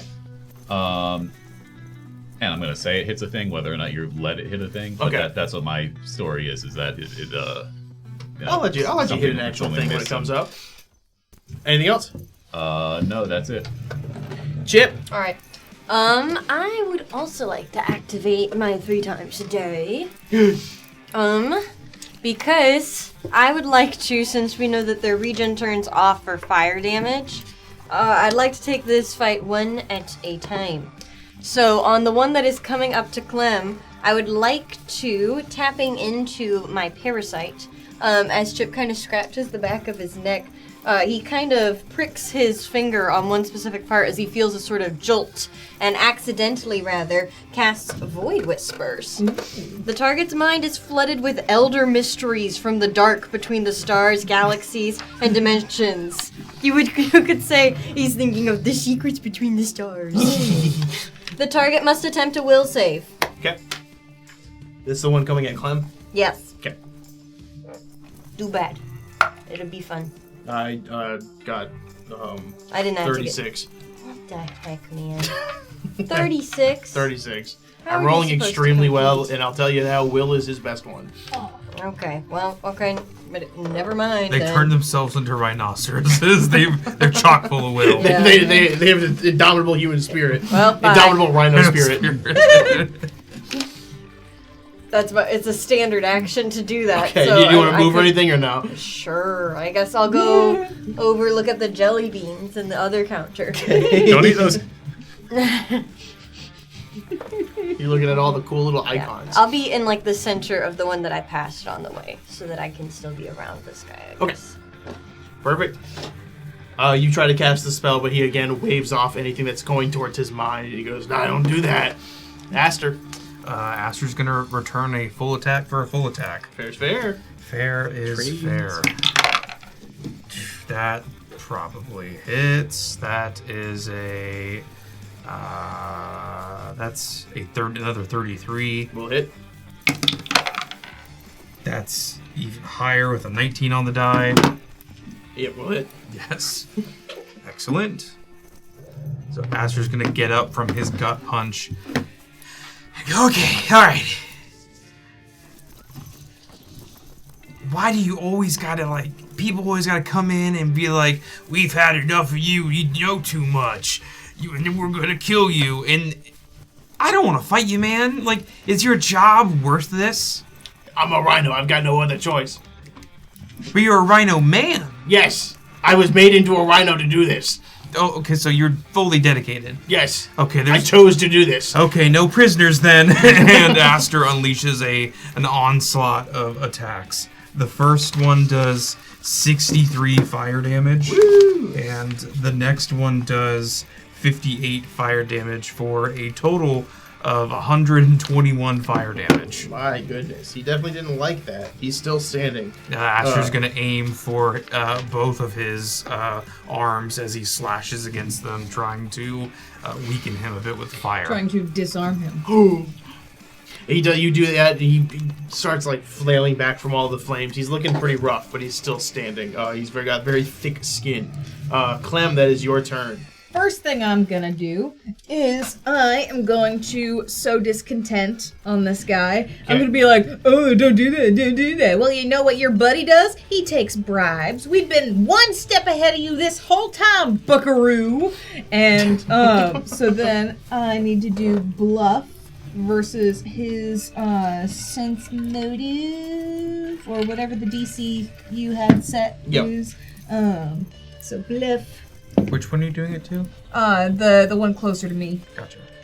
Alrighty. So that is 38. 38 will pass. Now you have no friends, loser. He looks over his friend and he goes, I can't trust anyone in this store. I knew you were so devoted to our cause. And I am like, She's in flames. don't worry, we're gonna get him after this. The flames is all part of an act. It's a stunt, you see. He believes it. It's a stunt you see. It's like an episode of Leverage. I'm like, oh, we were doing this and this and this, and we were one step ahead of you. It's the end of Death Note. Yeah. And then I'm gonna shoot him. Sure. And actually, how long does your flat-footed on him last? He's not flat-footed now because I missed. Got it. Okay. So I am going to, instead of shooting him, do shocking weakness. So I'm going to do my identify check to figure out what he's insecure about in himself. And Not always being wish to be a rhinoceros. pelican. you know what? For funsies, I'm going to use my hero point. Thank you so much to Link and to George, especially. And George. Yeah. She's doing karate. How does that hero point come into play? Do you just like take a second glance at him?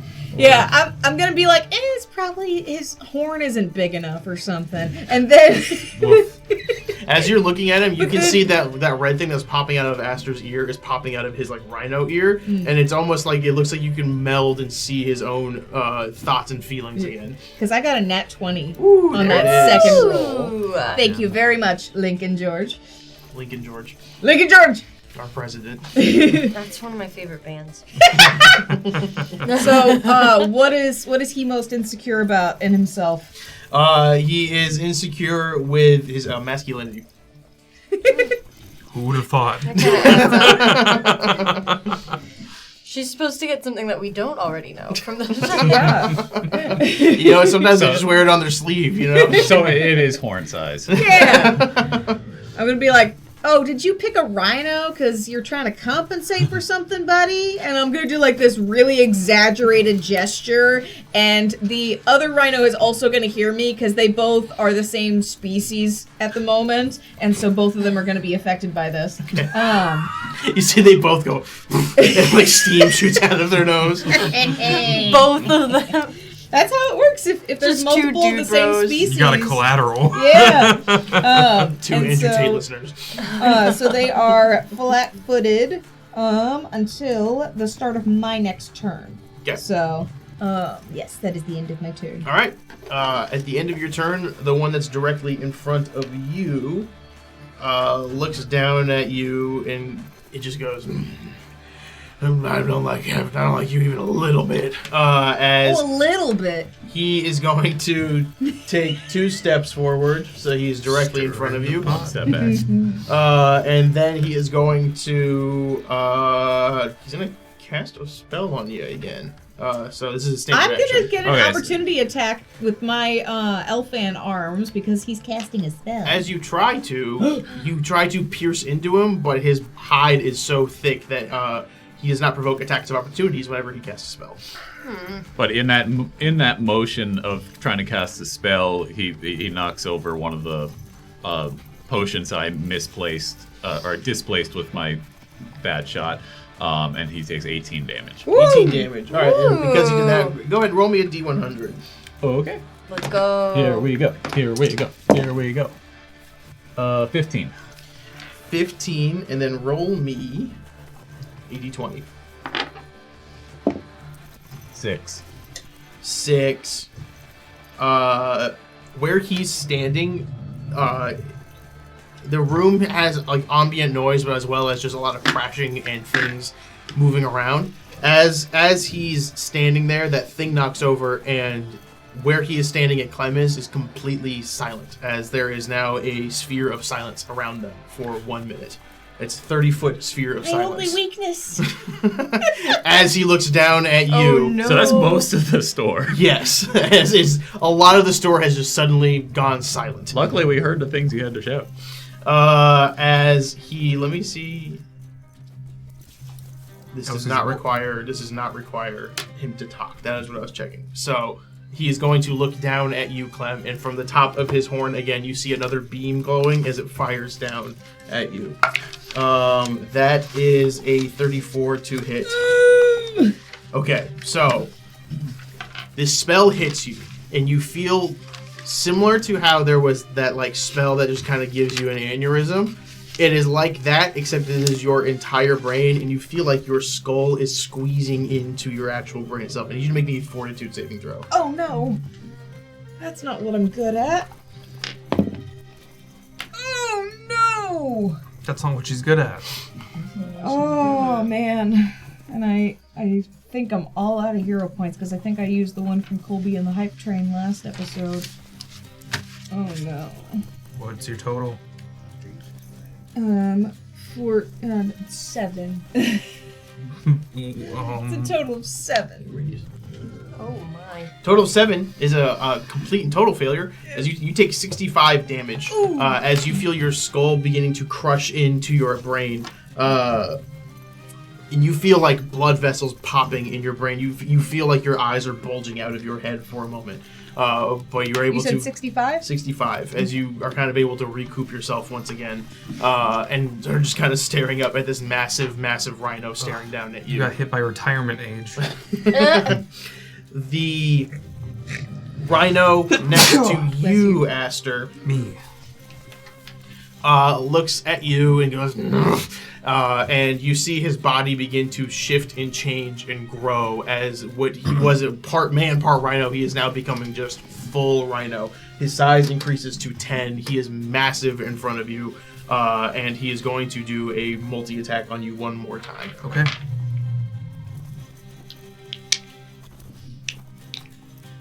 Yes, okay. Full rhinoceros. All right, that's a nat 1 on one of them. Okay. Nat 10, or nat 20 on the other one, rather. And then I think this one misses you, but I will double check. Plus, this number is 28 to hit your KAC. Nope. Okay, so that's 2 of them that will hit. And one's a crit. And 1 is a crit.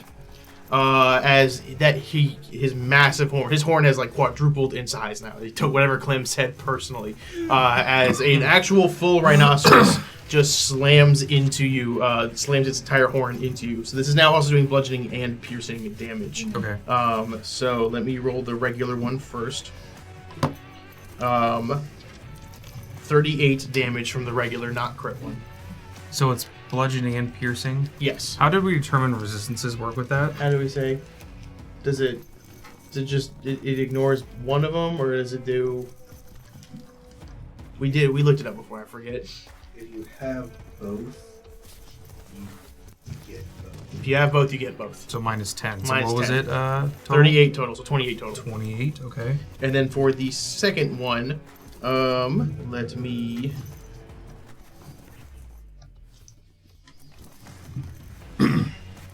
That is. Oh wait, here, hang on. I did it wrong. I'm so sorry. Standing by. Stand by. Please wait. I'm panicking. Waiting at crit. I'm crit. Guys, I'm crit. 74 bludgeoning and piercing damage as the horn is So- just piercing directly into your chest. So 74, so 64. Yes. And it has a crit effect, so you now take bleed damage as well. Okay. With that, you are feeling worse as you I've went been from. gored. Yes, you are being ripped apart by not quite a wild animal, but what commonly is. Valia, that is your turn. Valia notices the sudden silence and sees Clem react to being hit by magic in apparent pain, but just as far as she can kind of see, she looks like she's in pain, but she can't hear anything. So, as a swift action, I disable my haste, and I'm going to shoot the rhino again. That's an 18 to see him, plus seeing him a lot, so that's like going to be like a 43 or something. You see him. And the seeing how pained Clem seems to be kind of triggers Valia a little bit, and She senses where she is, so I'm gonna use my 16 on that I pre-rolled Cool. for my shot, which will be a 31 to hit him. 31. And I believe it is against flat-footed. Yes, that will hit. Okay. And rather than apply flat-footed from my shot, I'm going to give him my bleeding shot effect so that he can be bleeding too. Wow. Yay! Hooray! How much bleed damage is this? It's equal to my level, so 12 bleed. Okay. And the other damage will be 40 piercing. 40 piercing is pretty good. This. And then, okay. 40 piercing as you shoot into him, and then he takes the bleed damage on his turn or right now? I believe it's his turn. Okay. You shoot into him, and the bullet lodges itself pretty deeply into his shoulder, but he barely even flinches as that happens, as he's still staring down at Clem, just in complete and utter silence. Anything But else? he's bleeding. But he's bleeding. That's it. Chip. Hello. Hello. Man, I just wish I could take 2 standard actions because it takes forever to set this up. Alright, for my turn, I'm going to... Out of the 2 of them, it's the one who's with Clem that is the least hurt for sure, right? Right. Yeah, okay. I'm going to set my sights on that guy, and I'm just going to try and shoot him with a basic inhibitor right now. Okay. Not actually basic, it's from one of mine. Anyways. So that's going to be a 15 on the die. So the theme song. 33 to hit. Village Boy from Azentrock, just because. Thank Oh. you. I'm back. 33 to hit as Chip makes to start to hack something into his stomach and halts when he realizes that he can't hear anything. And he goes to remark on it, and then, in an even more frightening instant, realizes that there is no sound. And so, he shrugs and pulls out his sights and puts it on the rhino. Okay. 33. That will hit. Nice.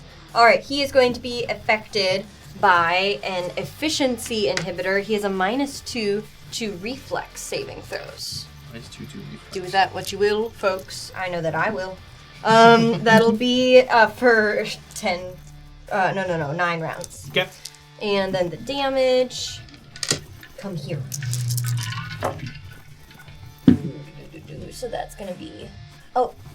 So 19 damage. And, of course, as it settles into his tough exterior, it sizzles a little bit. So he will be taking 3 rounds of additional acid damage. Okay. How much is the acid damage? At the end of his turns. How much is the acid damage? It's not right now. It's at the end of its turn. No, how much is it? How much is it? Oh, 2d6 every time. Okay, because he's got the damage resistance 10. Yeah. That's why I added. Okay. Sometimes. Sometimes. That's why I was making sure. All right. So you juice him up a bit. He he doesn't even like flinch or notice it at all that you've shot something into him. He is staring down angry at Clem. A woman has insulted his masculinity. This is his worst case scenario. Aster. Hey, so does sound travel into the silence? No, it's like nothing gets in, nothing gets out. So they don't hear the sound of me getting gored right through No, the Valia torso. can see it from her angle up top. She can see you getting an entire rhino horn in you, but nobody else can hear it. So, logically, full attack. Yeah. Like, there's no other action to take besides this. Yeah, that's fair. I am going to use my hero point. I believe from the hype train. Hype train. One Mr. Colby Colby. and the hype train. Colby and the hype train. Colby's in the hype train. Colby is in the hype train. That's 2 times better. That is a 4 turned to an 8. Let me see here. Probably not going to hit. 27? Will not hit. Will not hit. And 32. 32 will hit. 32 will hit. Cool, I'll take that. Wins I'll a take win. it to the bank. That is 65 fire damage. Woohoo! As he's not getting any closer to me, I just jab into him, into his torso. He is bloody, but he is still standing. He is on death's door. As he's looking, it's just a full rhino is looking at you. DM roll a d20, you get a 10 or higher for a follow. You got it. Here it is. It's a 10 exactly. Yay! And the rules were 10 or higher. The bare minimum. Meets it, beats it, baby. Welcome, D&D boy. Welcome to the club. He followed. He's on it. Okay. Oh man of his word. 2,341st D&D boy. Anything else for your turn as you're fighting an actual literal rhino? No. I got things going on. Clem, you've got not a quite as actual literal rhino, but pretty close to one, looking at you, angry. So another thing that I realized about this silence bubble is my gun won't work in this either because it's sonic. Oh my gosh. So what are you gonna do about this predicament? Does the mind parasite require me to make noise in order to use the spells? If the spells normally would require it, then yes. It's not super great about Yeah, I've indicating realized that. it. To be honest, even with the thing that I was gonna do, I kind of just did a judgment call. I was thinking about using feeble mind. I'll say it doesn't. Yay! Oh, actually, not feeble mind. Insinuation. Sure, that's fine. Yeah. Is it a All right. reflex save? It's a will save. He Good did say luck. that's the best one. There. I know, but all my stuff does Go will with God. saves. Go with Triad. All right, will save. Yeah. He didn't do awesome. Just a dirty 20. No! Really? They're really low. If I could just take one off of that, actually two off of that. Again, will is his best, and I rolled a 2. So and then I guess let me see. Thank you. Can I take a guarded step into the case behind me since the glass is broken? yeah, I'll let you. If he tries to hit me again, maybe the things around me will blow up in his face this time. Give me a reflex save A reflex save? to not bump into things to explode them. Oh, you also did cast a spell. I'm going to take a reaction to hit you. Forgot I can also do that. Oh no! You didn't think this through. The rules work both ways. It wasn't amazing, but 26 to hit you. Ha! No. Okay. You have a -2 to your AC. Already factored. Okay. Already Excellent. factored. Awesome. Yeah, 20. He tries to punch you, and you're able to go whoop, and dodge into the thing. Give me a reflex save to not bump into items. So that becomes 28. 28. I'll say that passes. Woohoo! You're good. As you're able to squeeze it in there. I'm just like. That is now guy in front of you's turn. He gets that much. Okay, and then he looks down at you. He eyes you for a second, Chip. Oh, me? Because he looks at the syringe in his arm, looks at you, and looks back at the I plant. put my hand behind my back. Looks back at the plant cowering in front of him. When he looks away, can I try to hide amongst all the ingredients in the case? No. No. But it's funny. It is funny, and I'll give you that. But that's a whole It's a that's a comedy whole show. standard action. It's a comedy show. He's going to just take a step up to you, and he's going to just try to punch you again. Nope. Lame. No, I'm gonna give him a circumstance bonus because you're kind of cowered in there. Thank you. On your next turn, I will let you try to hide away. Okay. Let me see. I'm gonna He use a does villain not point. need a circumstance bonus. All right, I'll take it away. Okay. But I'm gonna use a it's villain. a rhino. I'm gonna use a villain point to She's reroll a the net succulent. one. all the villain points being used on Clown. I'm rolling so bad against you specifically. Which is great for you. 28 to hit your KAC. Oh no, that does hit. Ow. No. I didn't realize I was playing with the Green Goblin. Foiled again. I'll get you next, Spider-Man! 43 bludgeoning damage as you're hiding confidently in there, and then a massive fist just socks you across the mouth. So you said 43? Yes. Okay. Roll me a D100 Oh no! because you're in the thing. I am in. Okay, that is 84. And a D20. Another one. Another one. Thank you, Azentrak, my hero. 84, you said? 2. Yeah, it was 84 and 2. And a 2? Yeah. Go on. Go on. The fumes around you begin to fill your nose as he's punched into like a mixtures of powders and liquids. You take 2d6 psychic damage from what is fusing around. That is 11 psychic damage. Come on. She's a plan. Dude! She's a literal bonsai. She bullied him. She's bullied the guy who's insecure about himself. Of course he's gonna swing. And he's hitting a woman. And he's hitting a woman. Started it! That's like his favorite thing. Well, I rolled a 10 on acid damage, so... Yeah, take that. So there. Okay, he takes no damage. I know, but he still feels a little sizzle. He goes, It's man. not comfortable. He itches He's his like, arm. That's itchy. That is now the full That's right, rhinoceros. he's itching his arm, so now she gets a circumstance. Yeah! Because he's occupied. Distracted. Yeah. That is a full Exfoliating. rhinoceros in front of you, Gary, who's going to do the same thing he's been doing and Yeah. just keep full attacking you. Jeez, but this dude. time, 4 horn strikes. Oh my gosh. I think I know how this I one's got gonna another go. natural 20. Okay, I know how this one's gonna go. Who knew these goobers would be so deadly? This one will miss you for sure, but this one, obviously, 31 to hit your KAC. No, thanks, Chip. Hey, that's 2 hits on your Chip. head again. Chip, Chip! Chip! chip, chip, chip, chip, chip. Keep going. I'm gonna be a second. Chip, chip, chip, chip, chip, chip, chip. All right, first not crit. 41 bludgeoning and piercing, so 31 for you. 31. I have a feeling I'm going down, yeah. And then because this we're about to double. Yeah. Okay. Okay. Do I see this happening? Yeah, Yeah, you can no- see it. Okay. 68 bludgeoning Yeah, and piercing. I'm fully down. To be very fair, when I see it, because I was facing the other rhino. If I don't have any sound cues. If you don't have sound cues, then no, I would say you're not. If you're too focused on that one, then I'd say you wouldn't see this one. Okay.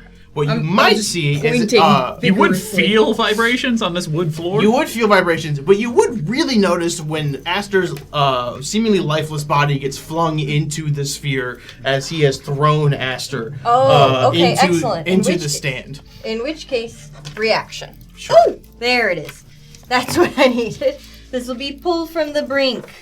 As a reaction, when an ally, blah, blah, blah, blah, would fall unconscious from damage. I'm going to spend 2 resolve points, giving him instant emergency medical aid.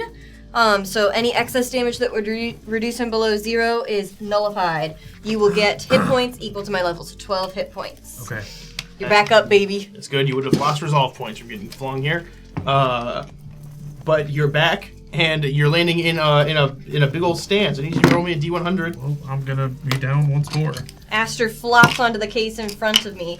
I'm alive! I guess I can't say no one hears anything, but You mouth the words I'm alive. Immediately, Chip hops on top and he just, without hesitation, as you burst back to life. The word clear appears on his screen. Says he jolts him. I turned captions on. I turned captions on. The YouTube auto-generated captions. It takes like a minute to scroll up. Would that be a 1 or a 100? If it's a 0-0 and then a 1. 1. Oh. 1. We're getting a 1 from Arcadis. Okay. Okay. What now- is 100 on It would be D100? the 10 All- and a 0 on the other. all three dice. Yeah, zeros. that makes sense. That makes sense. Roll That me a does- D20 as well. 8. 8. You land in this plumage of it's like roots and crystals that you land into, and they kind of wrap around your skin for a moment and begin to go into where any cuts and gashes you had as they go into your bloodstream. And you don't feel pain, but as you look down at your skin, it is changing color. And about every couple of seconds, it shifts to a different hue. You for the next day, your skin tone changes colors every 30 seconds. Yeah, we got another RGB boy. RGB boy! You can have your visor change colors. Hold on. And Logan's not here! Oh, man. That is Valia's turn. Okay, first things first, I forgot that the You're the rhino in I'm front of gonna Clem save took the Okay. bleed damage, so it'll take 12 bleed. Okay. And then, according to Arcadis, it stops when they regen. So if he's got health regen, Yes. it'll stop immediately after that. Yep. And it's gotten more serious now that Aster went down. But I think because you said we're a comedy show, We are. I might be a Chaos Goblin right now. I am going to... I will say the full rhino was bloodied. Okay, with how much damage Esther was doing. Just to that's not to dissuade you. That's to say, Guys, do we like you've got- gambling? Are we gambling fans? Let's I go mean, Clem gambling. loves, Okay, love to gamble. I'm going to full attack, which will give me 3 shots. But I'm going to move the gun to the north and just shoot the shelf that's at the north, the top left corner. Okay. 3 times. the one like this, the with the circles in the center of them. Yeah. Okay. I'm just gonna shoot that 3 times and see what happens. Okay. That's so Do you fun! need me to even roll? Don't anything? roll it. Just roll me 3d100s. Yay! Yeah! Yay! 72. Okay, then d20. 10. 10. Hang on one second. I'm scrolling. 72, 10. So it shoots out in dust and sparkles kind of go all in the area. 1, 2, 3, 4, 5, 6. Somebody roll me a d6. 3. You see that dust and sparkle in the air rush over to Aster as you just kind of inherently just breathe it in, and nothing happens. Oh, sick. Oh, good. I was thinking he was going to become a glittery boy. This is the skin of a killer Next villain. one is an 88. 88. He begins like D20? a Winx Club D20? transfer. Niggas are 13. done for. 13. As He just this has shoots crazy out, this things. one has a bigger reaction as two ingredients slam together, fall on the ground, and then what looks like they begin to spark and pop and explode, then becomes like it's a gas grenade that fully fills the entire room. As you all have no choice in this one. You all have vulnerability to electricity for 1 minute. Oh, okay. Or I'm sorry, vulnerability to cold for 1 minute. Oh. That okay. is, okay. All right, and the last one is 25. D20. 9. 9.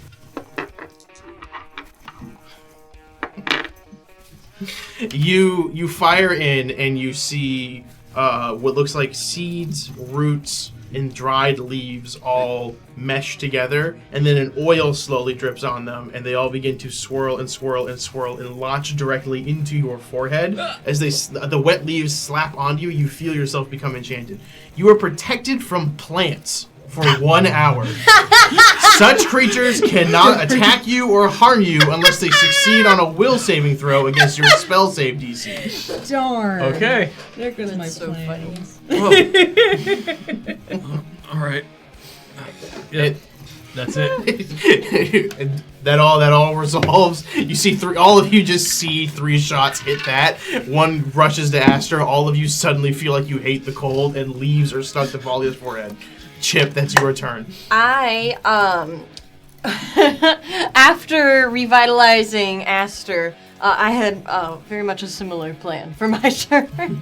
There was a world moments ago where I could target something with a 20-foot radius burst and get both of the rhinos and no other team member except for myself. Okay. Now Aster's in the middle of where that that burst used to live, so I'm just gonna move it a little bit north, and I believe that I can. Am I gonna be able to skirt and still get them, or do I still get Aster? It's what was the radius you said? 20 foot. I don't think it's possible. I don't think so. You have to hit Aster. Aster is screaming on top of this table, but no one can hear it. You get You're just silent 20 out foot the radius. gate. 20 foot radius is the entire store. minus Valia. Do it. Do it. You can just get the Ever big so one. slightly smaller than the silence. If you orb. fit it in like the very top left corner, you can get it to just hit the big rhino. But there's no way to not hit Aster. Come on, man. Arcanus is doing the math I know, currently I know, to try I to know. figure it out. Yeah, but they're perfect. We in have our space. top trigonometrists on this. We're doing geometry back here like you wouldn't believe. I guess I'll save it. Can I hold my turn? Sure. Good. Skedaddle! That's what it says on my screen. Get out of here, kid. Aster stops screaming. He looks down at his hands and You've just got You one. look up and you see Currently- Chip with a bazooka on his arm now, and a little screen on his belly says T-10. You've got like the highway light signs of an arrow that just says like go move over. changing color. Oh my gosh! And Aster, he looks at the rhino who threw him, and he's just going to float off of the table, reignite said sword, and fly at him, sword first. Okay. Go to exactly the same spot upon which you stood before. Yeah, I super hit him with a 15 on the die. How do you do it? Well, with 54 slashing damage, I think I earned a little bit of flavor here. Absolutely. I'm gonna fly at him. Yeah, absolutely, my multicolored boy. There is Master his and the golden amazing light enveloped around his RGB light currently. As it distracts him, he lifts up, and I perfectly, with the fire of his sword, cut off his horn and grab it, and I'm jamming it straight into his chest. And he is going to be pinned to the ground there. I love my token, by the way. And then I'm going to... How much movement was that exactly? Because now I have 40. 5, 10, 15, 20, 25, 30 is where you are. 30. I'm just going to take 2 more steps as I just let out... Ah! As we're moving towards the silence. And nobody reacts. Because we're all in the bubble. Alright. Aster, it's your turn. Chip, did you want yours? Yes. I don't care, I'll still blow up the store. Even if I can only hit one of them. Is there Just don't help blow me me out, up. because I don't have an archer. It's a 20-foot burst with the I could shoot up there. I'll still get well if I go to the corner I If you could. angle it, you can now angle it to just get the rhino. Oh, okay. Oh wait, do I get Valia too? If you angle it in the corner, you can get it. So Oh, Aster. That's a lot bigger than 20. Yeah. Is it 20 foot 20-foot radius? It's 20 20 foot Oh, wow, radius. okay. Oh, yeah, it's 40 yeah, foot yeah. diameter. No. Yeah, so that's more 20 than 20 foot. foot. Yeah, because 20 foot would be 4 4 squares squares. from the center out. Oh, I scooch this over. We're gonna Yeah. get this. We're gonna learn We that. love this is fantasy. Let's ah! That's pretty much it. That's pretty much it. You can get it, so it's just the rhino. Yay! That's what I wanted to Yay. hear. As I Chip with this giant bazooka, his arm gun has been transformed as it still has the same arcane spell gem within it from before. I'm going to be shooting explosive blast, and I'm hoping to set off a bunch of potions and Okay. spells with it because this will be dealing fire damage within a 20-foot burst. I need a reflex save, sir. And that's the one he's not good at -2. right now. Let's see. Can I give him a 7? You certainly can. Yes! I'll tell you, he rolled a 17. So that's way better. All right. So 7. Valia kind of gets this feeling of that, like he would notice what Chip is doing, and instead I'm just kind not of like being waves subtle. her arms to like distract him for a second. 17 total. All right, and that is a failure. So he will be taking all of the 9d6 fire damage. You got a tablet right above your if You would like to do it the little easier way. Help me. I was gonna save that 7 to protect you, Clem, but I feel like this is funny. better. I feel good. like this is fun. This is a comedy show. 34 damage. 34. It's fire damage. Yes. Notable. Notable. Notable. You blow up this entire section of the store quietly. D100s, D100s, Roll 20 D100s, D100s. please. Roll me. I'm gonna. How many could you possibly give me? What was the damage you said you did? 34. Roll 5 D100s. Yay! Hey, another villain point. Thank you. Let's go! I'm rich. Thank you, Azentrock. The first one is... Oh, okay, so this comes... No. Oh my gosh, I have such a hard time. It's the 7 and the 2 zeros, so that's 70? Yes. Okay, 70. That would be 7. That's 7? Yeah. I lied. It's 7. Then Okay. I 7. got 7. Then roll a D20. Okay. You got this. 1. 7 and a 1. Uh-huh. Yeah. I love this one. The explosion goes off, completely dead silent, and then from where that explosion first ignited, massive sphere erupts, a massive sphere of darkness, just a 120-foot sphere of darkness. You guys are now in darkness. I need you to roll me a d6. Oh my god, it's silent and it's dark. Yep. 5. It's there for 5 days. 5 days! the next D100 is 21. 21. Okay, and a d20. Oh, and a D20. 9. 9. Gary and I got you on the rest of it. Oh, Okay. okay. This one, there's a bottle that kind of splashes back and hits you in the face. doesn't see it. But you're within, you had no choice. But by doing this, you're kind of able to see the silhouettes of everybody around you. Perfect.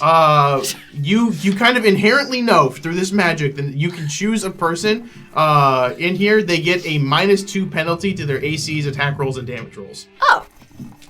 Okay, so I see a rhino. Yes. You choose a rhino.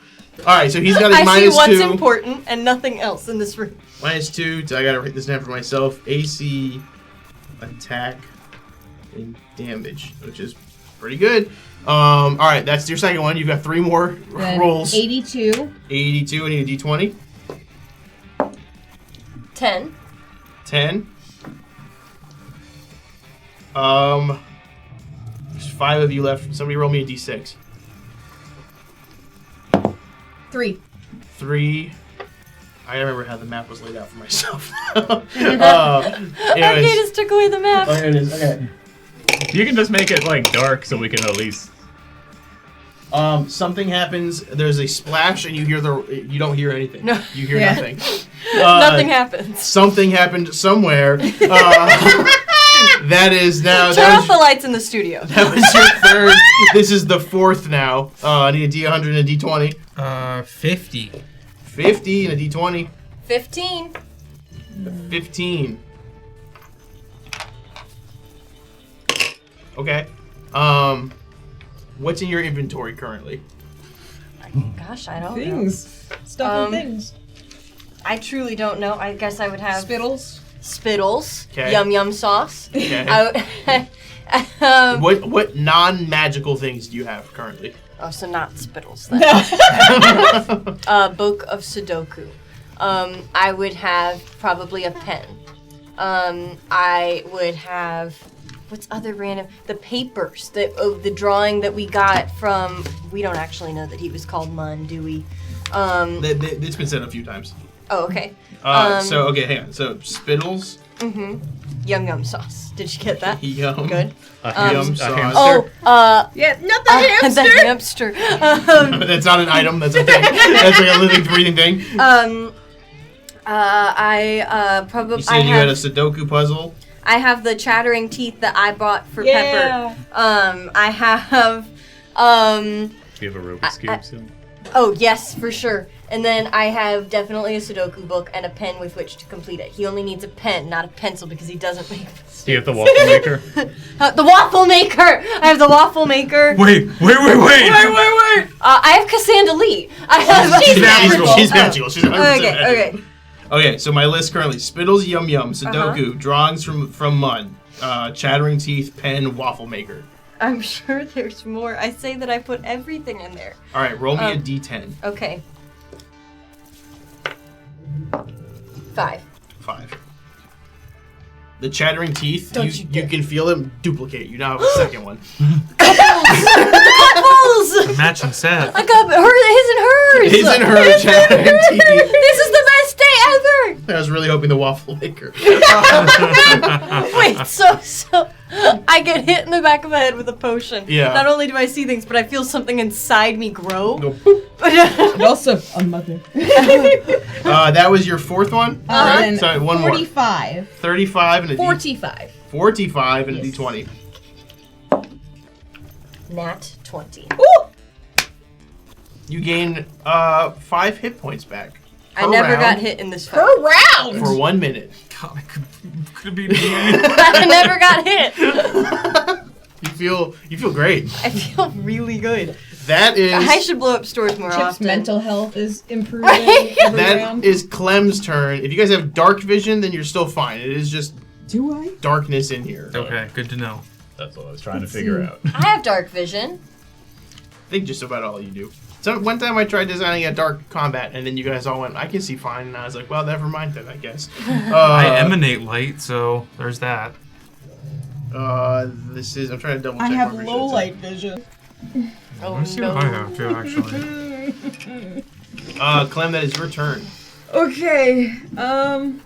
Since we're in the dark, And something he- happened somewhere, don't worry. Yes, and he wouldn't be able to see me leaving his square. Can I just like find the latch to open the case behind me and then just like back out and run towards the corner where I know Valia was last? Yes. Okay. He can't see you. He can't hear you. So go ahead and give me. You have to kind of maneuver around him a bit. Well, no. I'm opening the case. Oh, the backpack. Okay, I from see what you're the saying. I see what you're saying. back, yeah. Yes, you can. I'll let you go ahead and do that for free, basically, because Woo. he can't see and hear. Okay, and then I am going to take one of my serums of healing. Let me roll a d4 to see which one, because I don't think I'd be able to tell which one's which in the dark. So, let's say... Okay, alright, so... no, just the baby one. So, Mark 1, which that is... Where is my note on that? I think that's 1d8 of HP. 2. Good job. Great. You Massive win. did. Oh no. Big win. And that's my turn. Alright. Leave. Just run. Well, I did. I said that I ran over into the corner where Valia was Okay, good, last good, I good. saw her. So like below me, since I'm up on the. Yeah. Yes. We did this for me. You guys can't see. Yeah, I just Don't wanted see- to clarify where I'm at. It's the rhino's turn. Something happens, and then you can all see again as he has cast Dispel Magic on the darkness sphere that is in here. So he's able to see. You now see, Clem, that you're way over there, and the rhino is now standing over here. And that is his entire turn. Valia. Okay. A lot has happened, and Yes. Avali just going to recover and take a shot. There was a whole lot of like movement and planning and being like, oh, do I have to use any special effects to try to see him? And then suddenly the lights are on and he's right there. So He's there. conveniently also where I was already aiming beforehand. So Your acid damage. 5. it's an 18 to see him. Let's see whether or not I shoot him. Who turned on the lights? Nosferatu. No, I killed him. He's dead. From buried. the book. All right, so he's flat-footed again, and it's a 27. Will hit. Hooray! Hooray. Huzzah! Yay. It's 37 piercing. How much? 37. 37 piercing. You shoot into him, and he takes the shot, and he glares up at you, kind of now more aware that you are up there. Is there anything else? That's it. Aster.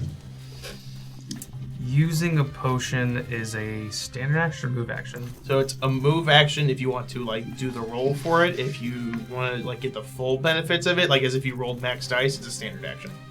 Okay. It's a home rule. Okay. Because I'm not looking so pretty here. Why not? What happened? He does more I mean, magic you're stuff. You gotta be What do you mean? self-confident. You're glowing. beautiful right now. Oh, here, sorry. You're sorry. holographic. For I'm ultra rare. You're a holofoil. We dude. went to the magic store. Yay! And you got a holographic You got a holographic Aster. What a great ball. Yes. This is definitely a good situation. All is good and well. Yeah, I'm gonna take a big boy potion, and I'm gonna. I won't. Yeah, I'm gonna take the big boy potion. I'm gonna roll for it though. Well, how many does the? Is it 8d6, right? Because I know I have one. Mark 3. Yes. That is 6d8. 68. I flipped the numbers. You're so close. So close, Yes, it's so far. yes, so far. Okay, that's a good roll. 37 HP back to me, Pretty good. and then No, if I are you doing your standard or your move action to do this? move action. Okay. Yeah, I'm gonna roll for it because I'm gonna do something with my standard action. Okay, sorry. So I get back that amount of HP, which I sorely need, and then Aster is going to look down at the wounds at his chest. He's been gored, he's bloody, and sorry. Logan in chat, just all caps. What is in the corner? Arcade is no, don't worry about it. Him. I am worried. Nosferatu again. God. I didn't even notice until you Where? pointed it out. Hey! Wait, is that what happened? I made a Nosferatu joke. Do you know how much funnier it would have been than probably whatever actually happened in the dark when we couldn't see it if you had spawned a Nosferatu and then when you turned the lights on just waited to see if anybody would notice? Aster's gonna use his standard action. from the book? Holding his wound, and fire envelops inside of himself as he activates Corona. So he envelops himself in his flames. No, it's the actually, beer. hold on. And he cracks open It's a the cold beer. one with the boys. Actually, hold on. Hey. So we're gonna Hey, take three- a quick 10-minute break. 3 years ago, I purposefully get Nick on didn't the say line. the ability name, so we're gonna go for it, and that's my entire turn. All right. You ignite into flame. Chip, that is your turn. You're All still right. in a sphere of silence. I had something I was gonna do, not a few. Oh, yeah. Standard action, slotted pig. I'm going to. Oh, that's just something that my mom says all the time. It's a Toy Story reference, but nobody else ever remembers that. Anyways, I'm shooting Gary. Did Because she also say that? Me? I'm going to use. It's as certain as the day is long. When that boy's down on HP, you know I'm gonna hit him up with ignore pain. You'll get temp HP equal to, you'll get 24 temp HP, and it says the first time, I'm gonna say the next time that you're reduced to 0 HP. No, you're not. I'll take it. Aster stands. That's my whole turn, and it's important. Aster is glowing, multicolored, and full of steroids. Clem. Okay. You're glowing. What are you using? Hey, girl. Well, I am. I'm just gonna take another healing serum. This time, Mark 2.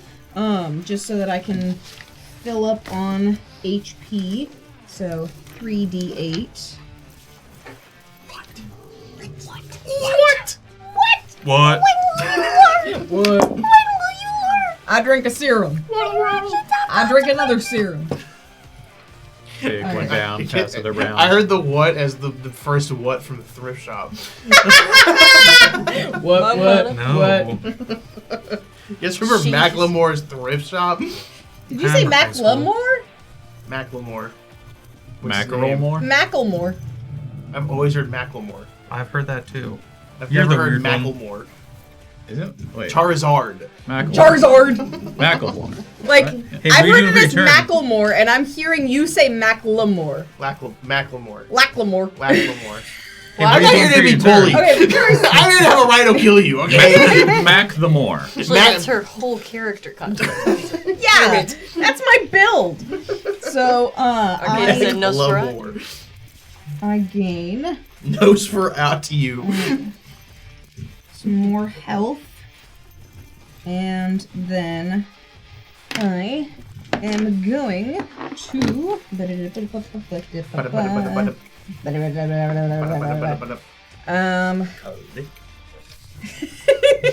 no lick, no. And what else can I do with my move action? I'm going to stay hidden. Thanks, Logan. That's for me. I'm gonna stay hidden for now. So Okay. that's the end of my turn. That is his turn in his Nosferatu Nosferatu again? stand. Wait, where's my stand? Where's my stand?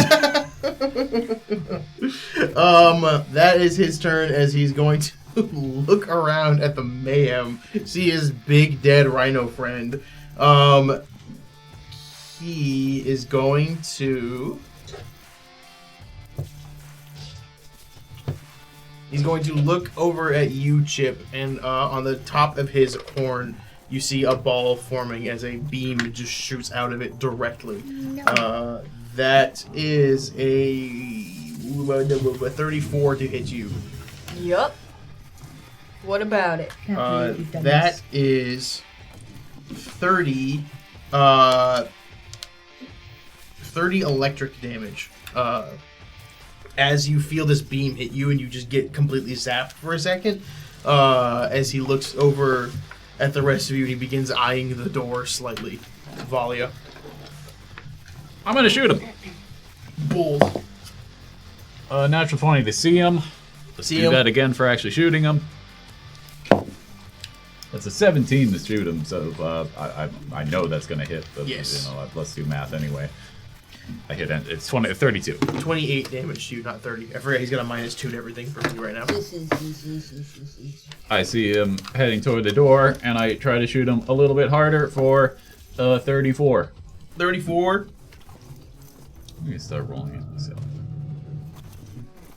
You fire into him. He takes the shot. He's looking not amazing. shot. As he's walking toward, as he begins eyeing the door again. Aster. He's flat-footed. He's flat-footed. He's got like a -4 to his AC at the moment. Awesome. I'm going to activate solar acceleration as a zenith revelation. So I'm going to get to move, and any ally within 30 feet of me gets haste. So I'm going to get to move and make a full attack as a standard action. That's Chip that gets haste. If only we Yay. had that giant hammer. Or a coat that protects you and does damage from a natural weapon. Man, I really could have used A that. coat with glass in it. A coat made of fiberglass. 26. 26 to hit. Yes. Will hit. Will hit. And then higher than that. What does that sound? The slow-mo noises. Vinny! Stand. He's just the shop stand. This is nothing but enemy stand users in here. So that is 105 fire damage. Ooh, how do you do it, my friend? Yeah, Aster's pretty tired of this combat. He's glowing. He's had forcibly, like he's gotten very used to Chip's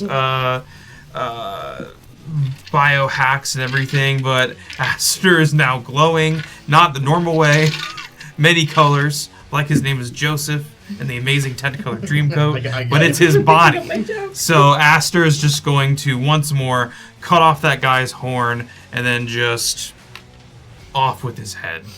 cuts off the horn to disgrace him. You chop off his head as he falls over and dies. As this combat comes to a close, you are all standing there with just a mess of effects on you. And after a moment, the sphere of silence drops, and from around the corner in the back, Perry kind of peeks his head out and goes, "All is well," and he sees the four of you standing, and he goes, "Okay, so you guys survived good." And he looks at the two dead ones and goes, "Not great for business, but I can figure it out. How are you feeling?" I can talk again, which is good. Chip wanders over to Aster and says, "Are you doing any better, bud?" As he kind of claps him on the back, and you'd feel it zzz, as the static electricity, as I'm still buzzing with extra jolts of energy. Roll damage. Aster looks down at his wound and goes, "How do you think I'm possibly feeling right now?" Not great. It looks like you guys have many curses placed on you. I can handle any of the ones that you don't want if you would like. Please. Yeah. Also, did you say that the guard people get tickets to the hootenanny? Oh, they do sometimes. You might want to check. Pickpocket. Loot the bodies. You go. We never get loot. You go loot the bodies. I'll tell you what they had on them. They didn't have any weapons on them. They used their hands and their rays from their horns. But they do have 2 invitations on them. But you see that on the actual invitation itself, the date is crossed off for a month in advance instead of the one for next week. Hey, shopkeep, do you have an eraser? And he goes, "No, that is what I was going to tell you about before we were rudely interrupted. What I've been hearing through the grapevine is that the display is being delayed a month because Jane is being wedded, and it is now becoming a wedding for Jane Acumen." To who? To Jane Acumen. To herself? No, it is for Jane Acumen. No, yeah, but I mean, who's she marrying? I don't know. This is very sudden, and it's happening now. It's as quickly as they can. She's being married. That's suspicious. I keep feeling like I'm getting a notification. Let me come help. I put myself on Do Not Disturb. I can help you with that. I assume you don't want to be shifting colors every few seconds as well. It brings a fun energy to the room, if I'm being honest. But Not really fun when you have this. I can't in help my with chest. that. I can help with the other parts. Okay. If other people can help with that, then that's fine. How long did the protection from plants last? I think it was a day. Why do I day. want to be Or no, it nicer was- to you right now? Nicer than usual. Well, I can't insult you. maybe it's something you It's for an hour. Okay. So you got 1 hour of protection from plants. As he's You looking don't at scare me like you. he's looking at all of you, and he looks at you, Aster, and he goes, "There's one small one that I don't even think would have come up. You can walk on water. It looks like for about an hour you could walk on water. I could fly. Okay." It's gonna take like 20 minutes to take off each curse, so it's gonna each curse will take 20 minutes. So If you want to go do that real quick before. we can if you want to go You got a do some pool? laps. There's a watering trough outside. I mean, if it only lasts that long, you probably don't need to take 20 minutes to get rid of an hour-long curse. At least I have something, I guess. I walk outside. You go just sadly stand on a No. water drop. I put up my cloak of communalism and I just extend my hands out and I start walking on the water. And I'm just looking around to see if people are noticing me. Everyone's just kind of staring at you. As you see, like, a bunch of other whimsical, magical things are happening around you at the same time. A small firework display is shooting off from just a tiny box that it's like in a window display behind you. Did you find it I like run just? outside and I'm like, you find this entertaining? Come on, donate! Did you find this like a really small fountain to stand there? And I'm also glowing all the colors too. A little kid walks by and goes, "Mom, that guy's sick." And she goes, "Don't point, honey," as they keep walking. You can at least toss a credit our way or something. Same little kid runs, gives you 1 credit. Oh, thank you. And then I'd runs take away. that credit out of your hands. I earned this. Yeah. With that, we will end this episode of Secrets Between the Stars. Thank you guys so much for joining. We will be back next week with another episode.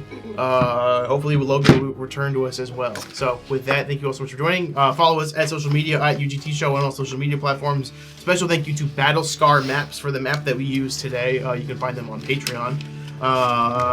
And be back Sunday for Strange Aeons. We are fully back with Strange Aeons. This time it's the desert. They're stealing our bit this time. So AJ, how could you? how could you? With that, thank you guys so much for joining. We'll be back next week with another episode of Secrets. Have a good night. Good night.